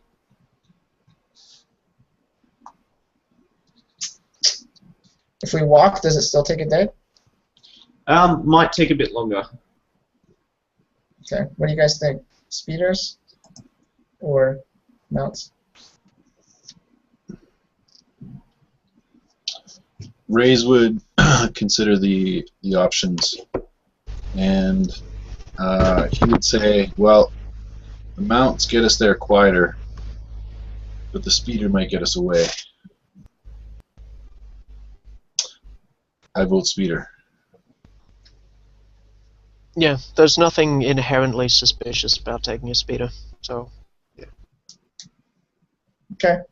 Yeah, we're just doing a basic recon this time, so we can just speed her out and maybe do mounts next time, since they can't be detected electronically. Alright, sure, roll me a streetwise check to go looking for a speeder. Standard? Yep, standard. I do not find speeders, and I find something threatening instead. I find an awesome speeder. I find more threats as well. We find an Alright. awesome speeder protected by an ogre. Alright, so Protected by Viper, stand back. Nearby the next to post, you find next to it, it looks like a survival gear store, and you find a speeder sitting next to the building, and down the side it has in kind of fancy lettering, it has the Moff Tarkin written on the side. Oh. It looks like a muscle car essentially. It's a hobby speeder. So we find an awesome speeder that belongs to an Imperial mob. And that would explain the extreme threat that Raize and I have. It doesn't. No, it doesn't. It doesn't belong to a moth, but it looks like somebody's named it after a moth. Okay. Does it have "My name is Buck" stenciled on the back window? No. It says Twi'leks rock. What kind of place is it parked out in front of? It's parked outside a survival gear store called Survival Nexus Fury. Okay. Anybody feel like hot wiring a speeder? My Raize would mechanic kinda- is 2 green, so I think that's your job, man. It's skullduggery. It's skullduggery is to it? do this. Oh, Yeah. I'm Sure. yellow and 2 greens on that. I've Bread got and butter. 3 greens. Does anyone have higher? I got a yellow and 2 greens. Then, yes. So just to confirm, so before Korto moves towards the speeder and he stops, he looks back, he's like, just to confirm, you guys want me to actually hotwire this speeder, right? Before I do this? I think, honestly, Raize would say, I think that's not our best plan. It's going to draw a lot of attention to us. I think mounts is better than this. Alright. So I'll put my hand on Capo. I'm like, sorry, man. I know you didn't want it's- to that dude. speeder, but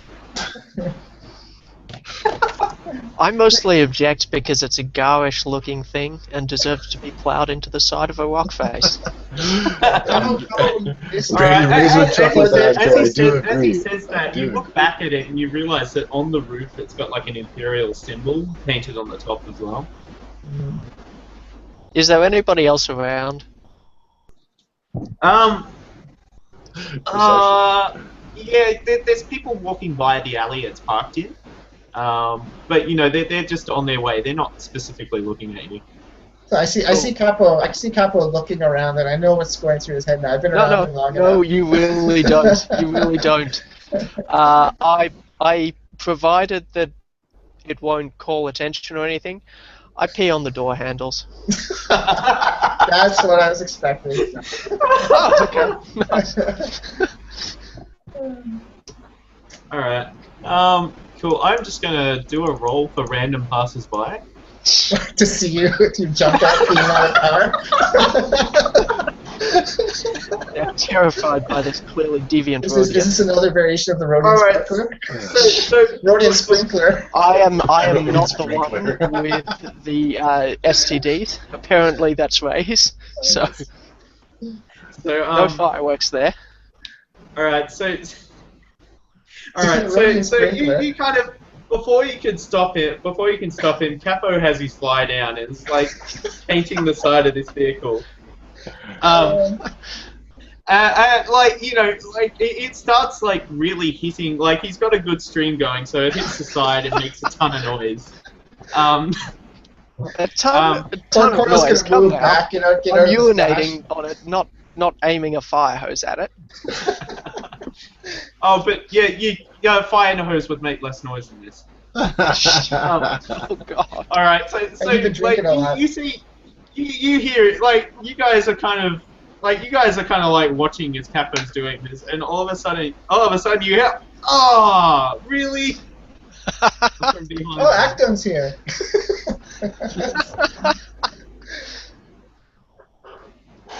Like seriously, what? Like they're like, why? Who does this? Are you homeless? Do you want a couple of credits to like use somebody else's? I would fade. Korto would just be like, yeah, I know, seriously, man. I was just walking by and this guy just ripped down his pants out of nowhere. So Ray tries to slink away, but like the guy is like watching you as you try to fade around the side of the car. Nice. Ray's But just there's backs away. There's a triumph there.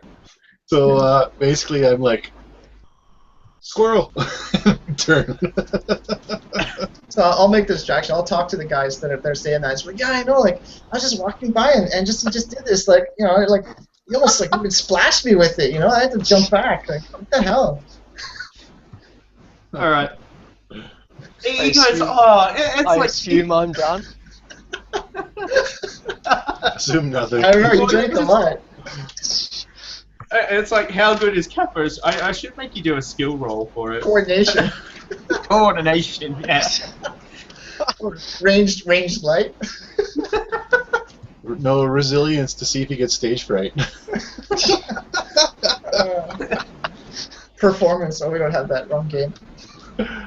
Alright, no, so like, they're just kind of sitting there, and they're like, convinced you're homeless, are looking at you, and they go, you know this belongs to the twins inside, right?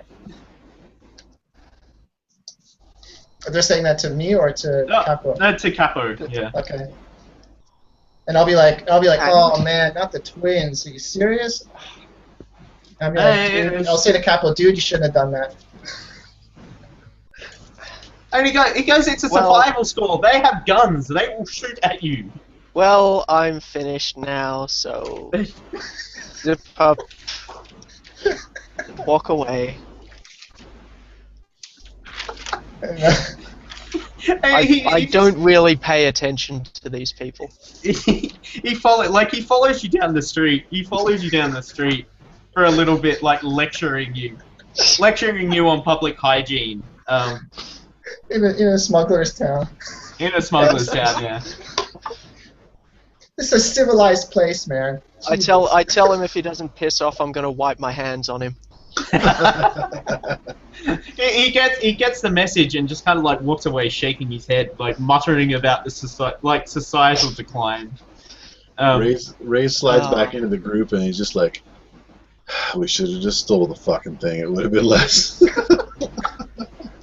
But we're still hanging back. All he saw was a homeless man. That's the wonderful thing. All he remembers is a homeless Rhodian. And I'll say to the guys, I'm like, what do you think the twins are going to do to him when they find out? I think there will be some shooting involved.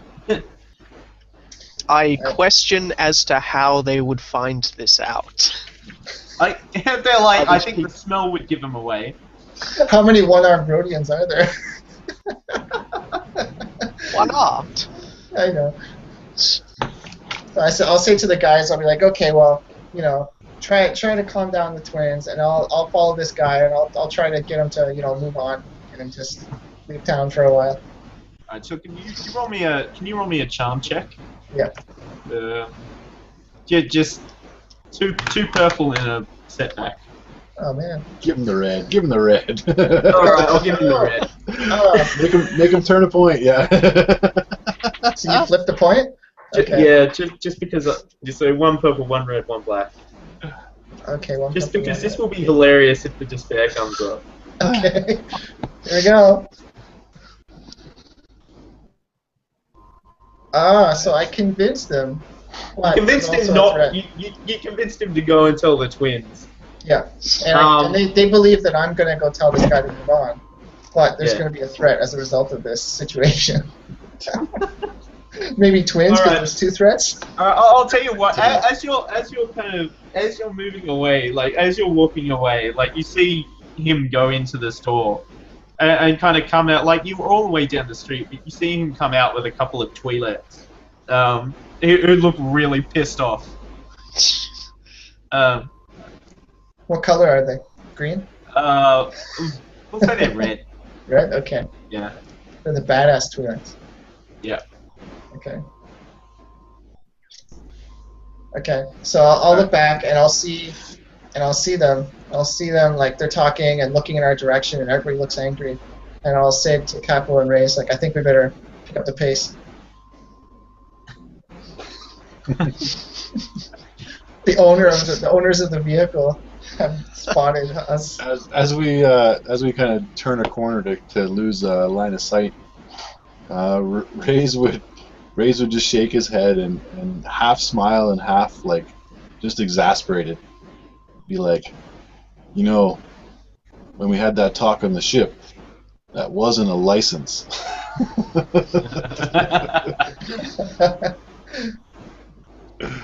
Let's be fair. I'm that not was saying a piece of shit car. Yeah, I'm not saying I disagree with the result. However, low profile. Well, we might have ourselves Gotcha, Raaze. an easy distraction coming up, Mm. and that could be a good speeder to use to crash into the wall of the facility, which was my original. That was my original suggestion before Capo pulled his pants down. Well, we weren't going to do it. We weren't going to steal the thing anyway, so... So I was thinking steal it later and use it for the distraction.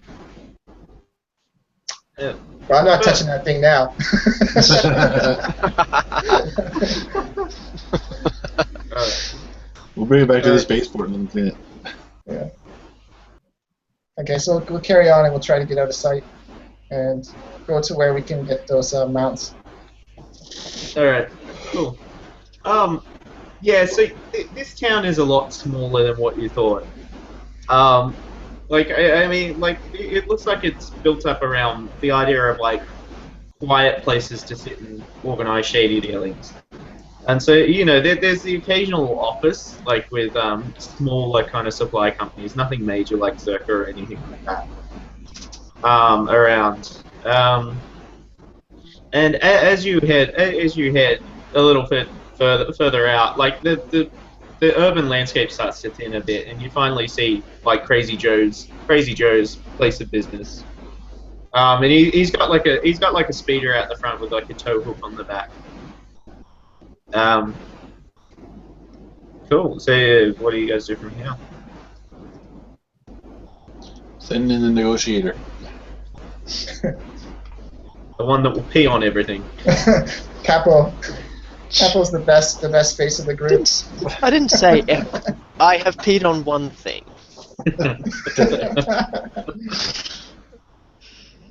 Just like I've blown up one thing, technically. That's good, you know. One session you pee on something, one session you blow something up. It's good. I would look to Capo and kind of give him a kind of like a pat / kind of push forward and be like, mounts, and try to make it a little less colorful this time. Hey, all the colour was coming from that awful car. I walk in and request some mounts politely and courteously from the kind person who owns this store. Alright, so it's the guy from the ad, and you can see he's busy recording another ad when you walk in. So as far as you can see, like, it doesn't look like there's any kind of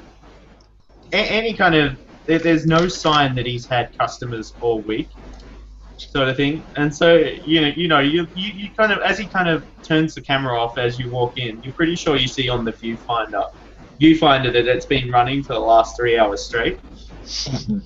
And here he goes, "Welcome to Crazy Joe's Mountain Tow," and he goes off into the shouty jingle at you as you walk in the door. I just am absolutely silent and stare at him until he gets uncomfortable. Wipe your hands so on the he's front trying of to his do that, shirt. and he's sitting there doing, like, he's sitting there. You're just kind of staring at him, and he keeps going. He keeps going, and then he kind of like pushes you towards the window to show you his mouth, and then he like pulls you away from the window, and he starts spooking his tow truck and starts doing the jingle again. And you realize after about 5 minutes of this, he's not stopping.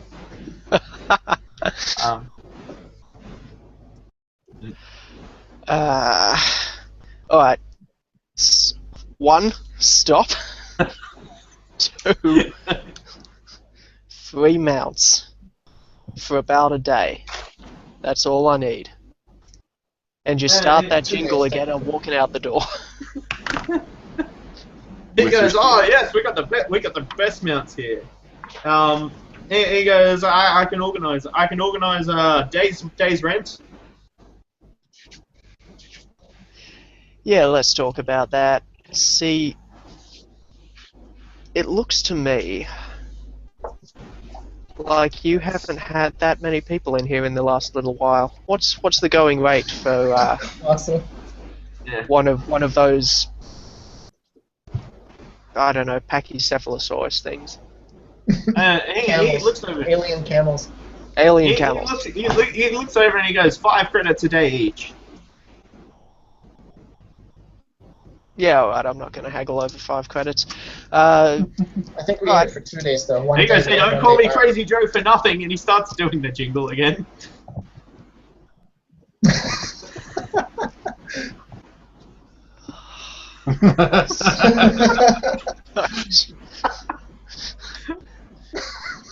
Don't be that guy, Stephen. At this point, there's an No. echo in Capo's brain that just goes, "Don't try attention." Yeah. No, it's not going to happen.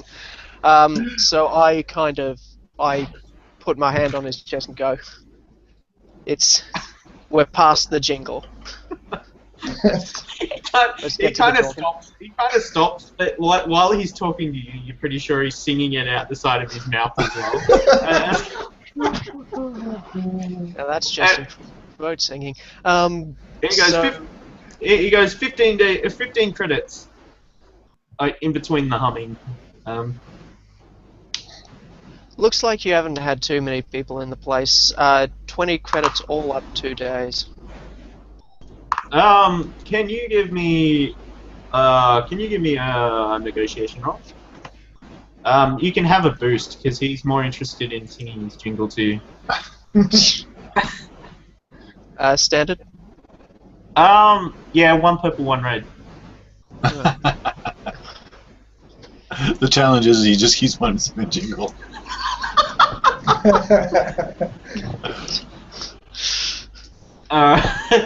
He goes, no, if you want it for 2 days, that's 30 credits. Your maths is a bit off there.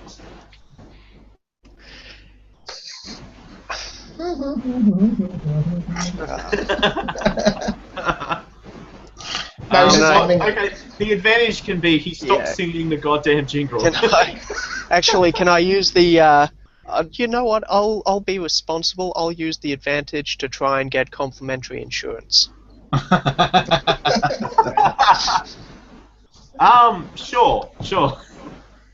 Yeah. He goes, I'll tell you what, you're a nice guy. I'll throw in the complimentary insurance and a bottle of Corellian whiskey. And he pulls up a bottle of Corellian whiskey from under the table. That's a really good deal. Don't call him Crazy Joe for nothing. Alright, Crazy Joe, you got a deal. Hook him up. And I hand him 30 credits. Alright. Well, he puts it all in the register and goes and grabs 3 harnesses off the wall and leads you round back to the mounts. Cool. So that goes off without a hitch. I mean, the guy's still singing outside of his mouth. So we're a Raaze and Korto at this point. Still outside. I think they were outside, but all common we're come in and it's done. still outside. So you hear over the comm link Capo getting really frustrated with this guy. I've been perfectly urbane to this individual. I have said nothing untoward.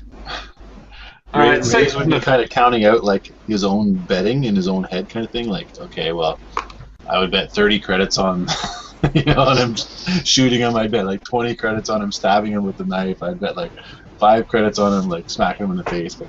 No. Orders are orders.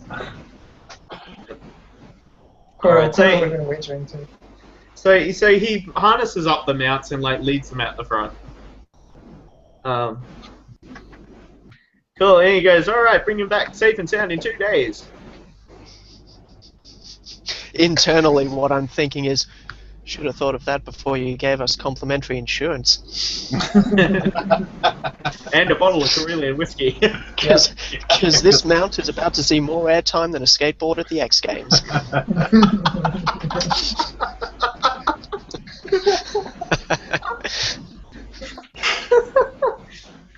Nice, let's load him up in the Z95. Duncan, the jumping horse. You guys should have armed the detonator and then put it back in the box into the cockpit. It was a consideration. Yeah. I can imagine somebody doing a Godfather here. Nice. Okay, so we'll mount our mounts Alright, cool. and They- take our camels out into the outback. Alright, cool. Alright, oh, we're on 20 minutes. Cool. Cool, so you guys go along the thing, and you come up upon... Like, you eventually kind of come up upon a fenced-off property. Fenced-off property where people have been saying that the Twi'lek farm is. And Korto will turn to the other guys and say, I wonder if Twi'lek Farm is owned by some twin Twi'leks. Look pointedly at Capo and say, I certainly hope not when we pass this way again. FFS. Alright, you're a bad man. Can we see any traffic or any kind of Like, indication? Like, I mean, apart from, like, the occasional... Like, you see the occasional kind of, it kind of truck just going up and down the road, but it's very quiet here out there. No pimped out speeders coming up the road behind us? No decked out speeders, no. That's good. The fun thing is, the twins never got sight of me, so, all they know is a Rodian. A homeless Rodian. Homeless road. A homeless Rodian, yes. Cool. So yeah, out in the distance from where you are at the fence, you can see a farmhouse. A little further in. Well, do we want to go round it to directly take a look at the Imperial place, or do we want to talk to the people here? I think like some stealth recon, just about like directly exploring the facility location would be good at nightfall.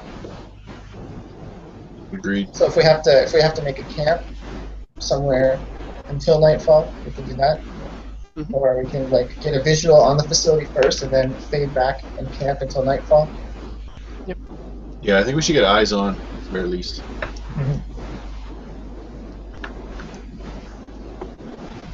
So lead on, Korto. Okay, yeah. I'll flick the reins and my camel will plod an extra 1 kilometer an hour down the road. Well played, sir. Well played. Clop, clop, clop. Or it's more like clop, clop, clop. Alright. Down the road. Alright. So you guys kind of make down the road, and like you see lights on down at the farmhouse, and it's nice, but it's still kind of modest. It's not huge. As you approach it, you see Nerf kind of milling around outside, eating what grass is out there.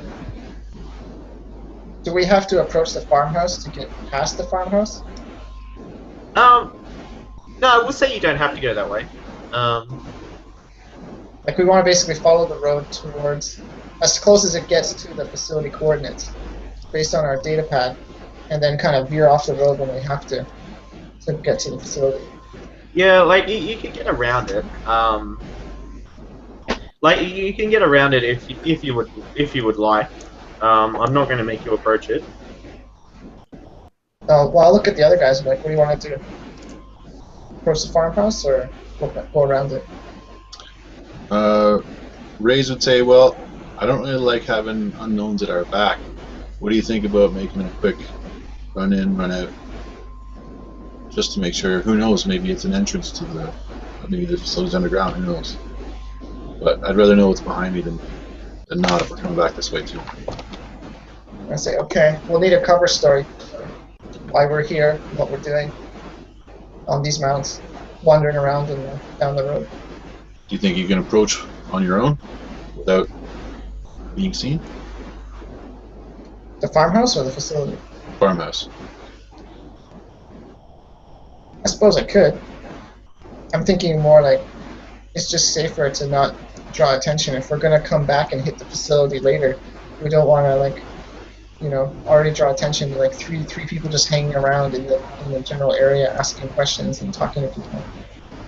Yeah, that's what I was thinking. Perhaps we carry on. You kind of go off, check it out, come back, and we keep moving. So the 3 mounts, at least 2 of us are continuing to move. Okay, yeah, I can scout the farmhouse and then rendezvous back with you guys on the road. Sounds good. Make sure you stay in comms. I'm just going to do a visual reconnaissance, try to avoid any contact. Alright, cool. Yeah, most of the place is empty, but you see like a large kind of cliff, or large kind of hills and cliffs up out in the distance, and like a large ridge. Just let me crop this photo so it freaking fits on Roll20. Oh shit. Never mind. Alright, cool. So like out past the farmhouse, like it's just it just expands out forever. If you've ever seen like a large cattle ranch, it just goes. And you can see out forever. The air here, it's completely unpolluted. So you can see it all the way out to the ridge, and you can't see, like, other than the nurse, you can't see a living soul for miles.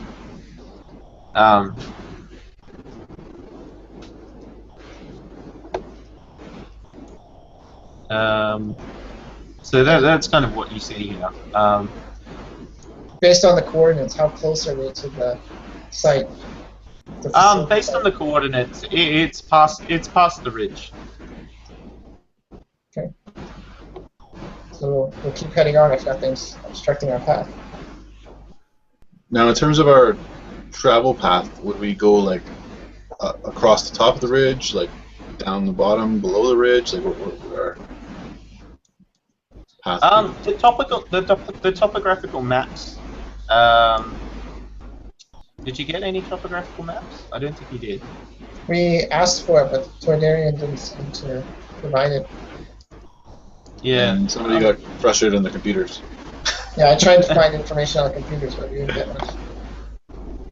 Yeah. Cool. So, like it's somewhere past the ridge, but based on your knowledge, you're not entirely sure where that stops, whether it keeps going or what. So you know, will we be traveling like parallel to the ridge, or we have to go like perpendicular? We have to go up. You're perpendicular. You're perpendicular. You either have to go around or over the top. Okay.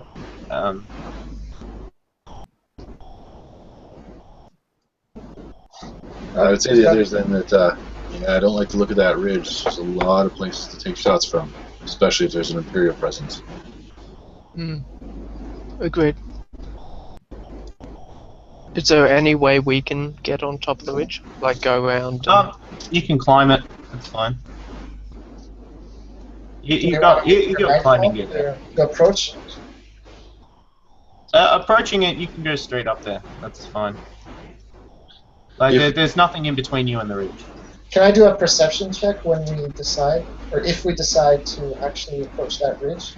I'd like to do a perception check with my senses, see if I can detect any living beings. Yeah, I think we determined that basically with our timing and where we want to be and stuff like that, we kind of have to hit that ridge. So let's give it a go. Okay, so when I'm as close as possible to the ridge, when we start to ascend the ridge, I'd like to stop and do a perception check. Alright, so when you hit the ridge, alright, so you travel up to the ridge. You guys didn't go to the farmhouse, did you? No. Cool. Cool. So when you get to the ridge, you do your perception check. Can you just do that with me? Standard. Yep. Just standard difficulty.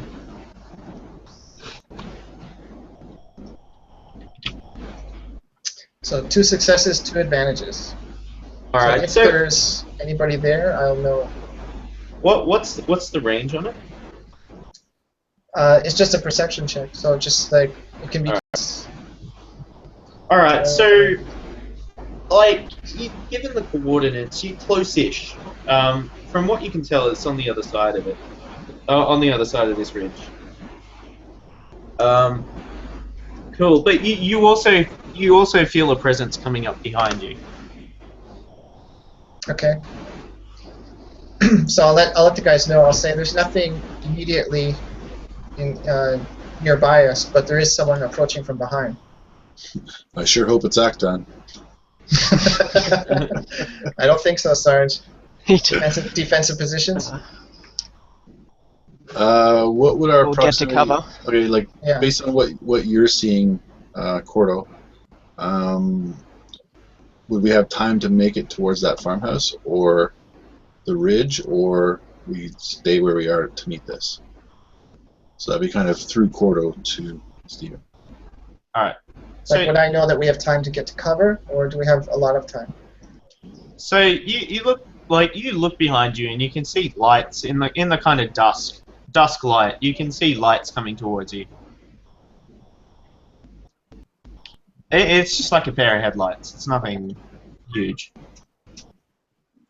Could be a speeder with twins in it. It's coming up behind us, a pair of headlights. I think probably getting into cover is about all we have time for. If it's off in the distance and everything, if we just... How high is the grass? Or is there any grass? Or can we climb There's rocks, area around us? and stuff you can hide behind. Including the mounts? Yeah, sure, why not? I'm just thinking you can relatively easily get mounts to lie down on their sides, Yeah, and that that's reduces right. their profile a great deal, particularly in grass. Are we skilled at that? Well, if we're far enough away, we don't have to be skilled. Survival would do that. Survival? Okay. Yeah, let's do that. I like So survival. we each roll a survival. Yeah, I can do survival. Two standard, Steven? 2 purple and a red for that one. Okay, I'll roll it. One's rolling, or each of us is rolling? Probably each of us would. We have to roll for our own mounts, right?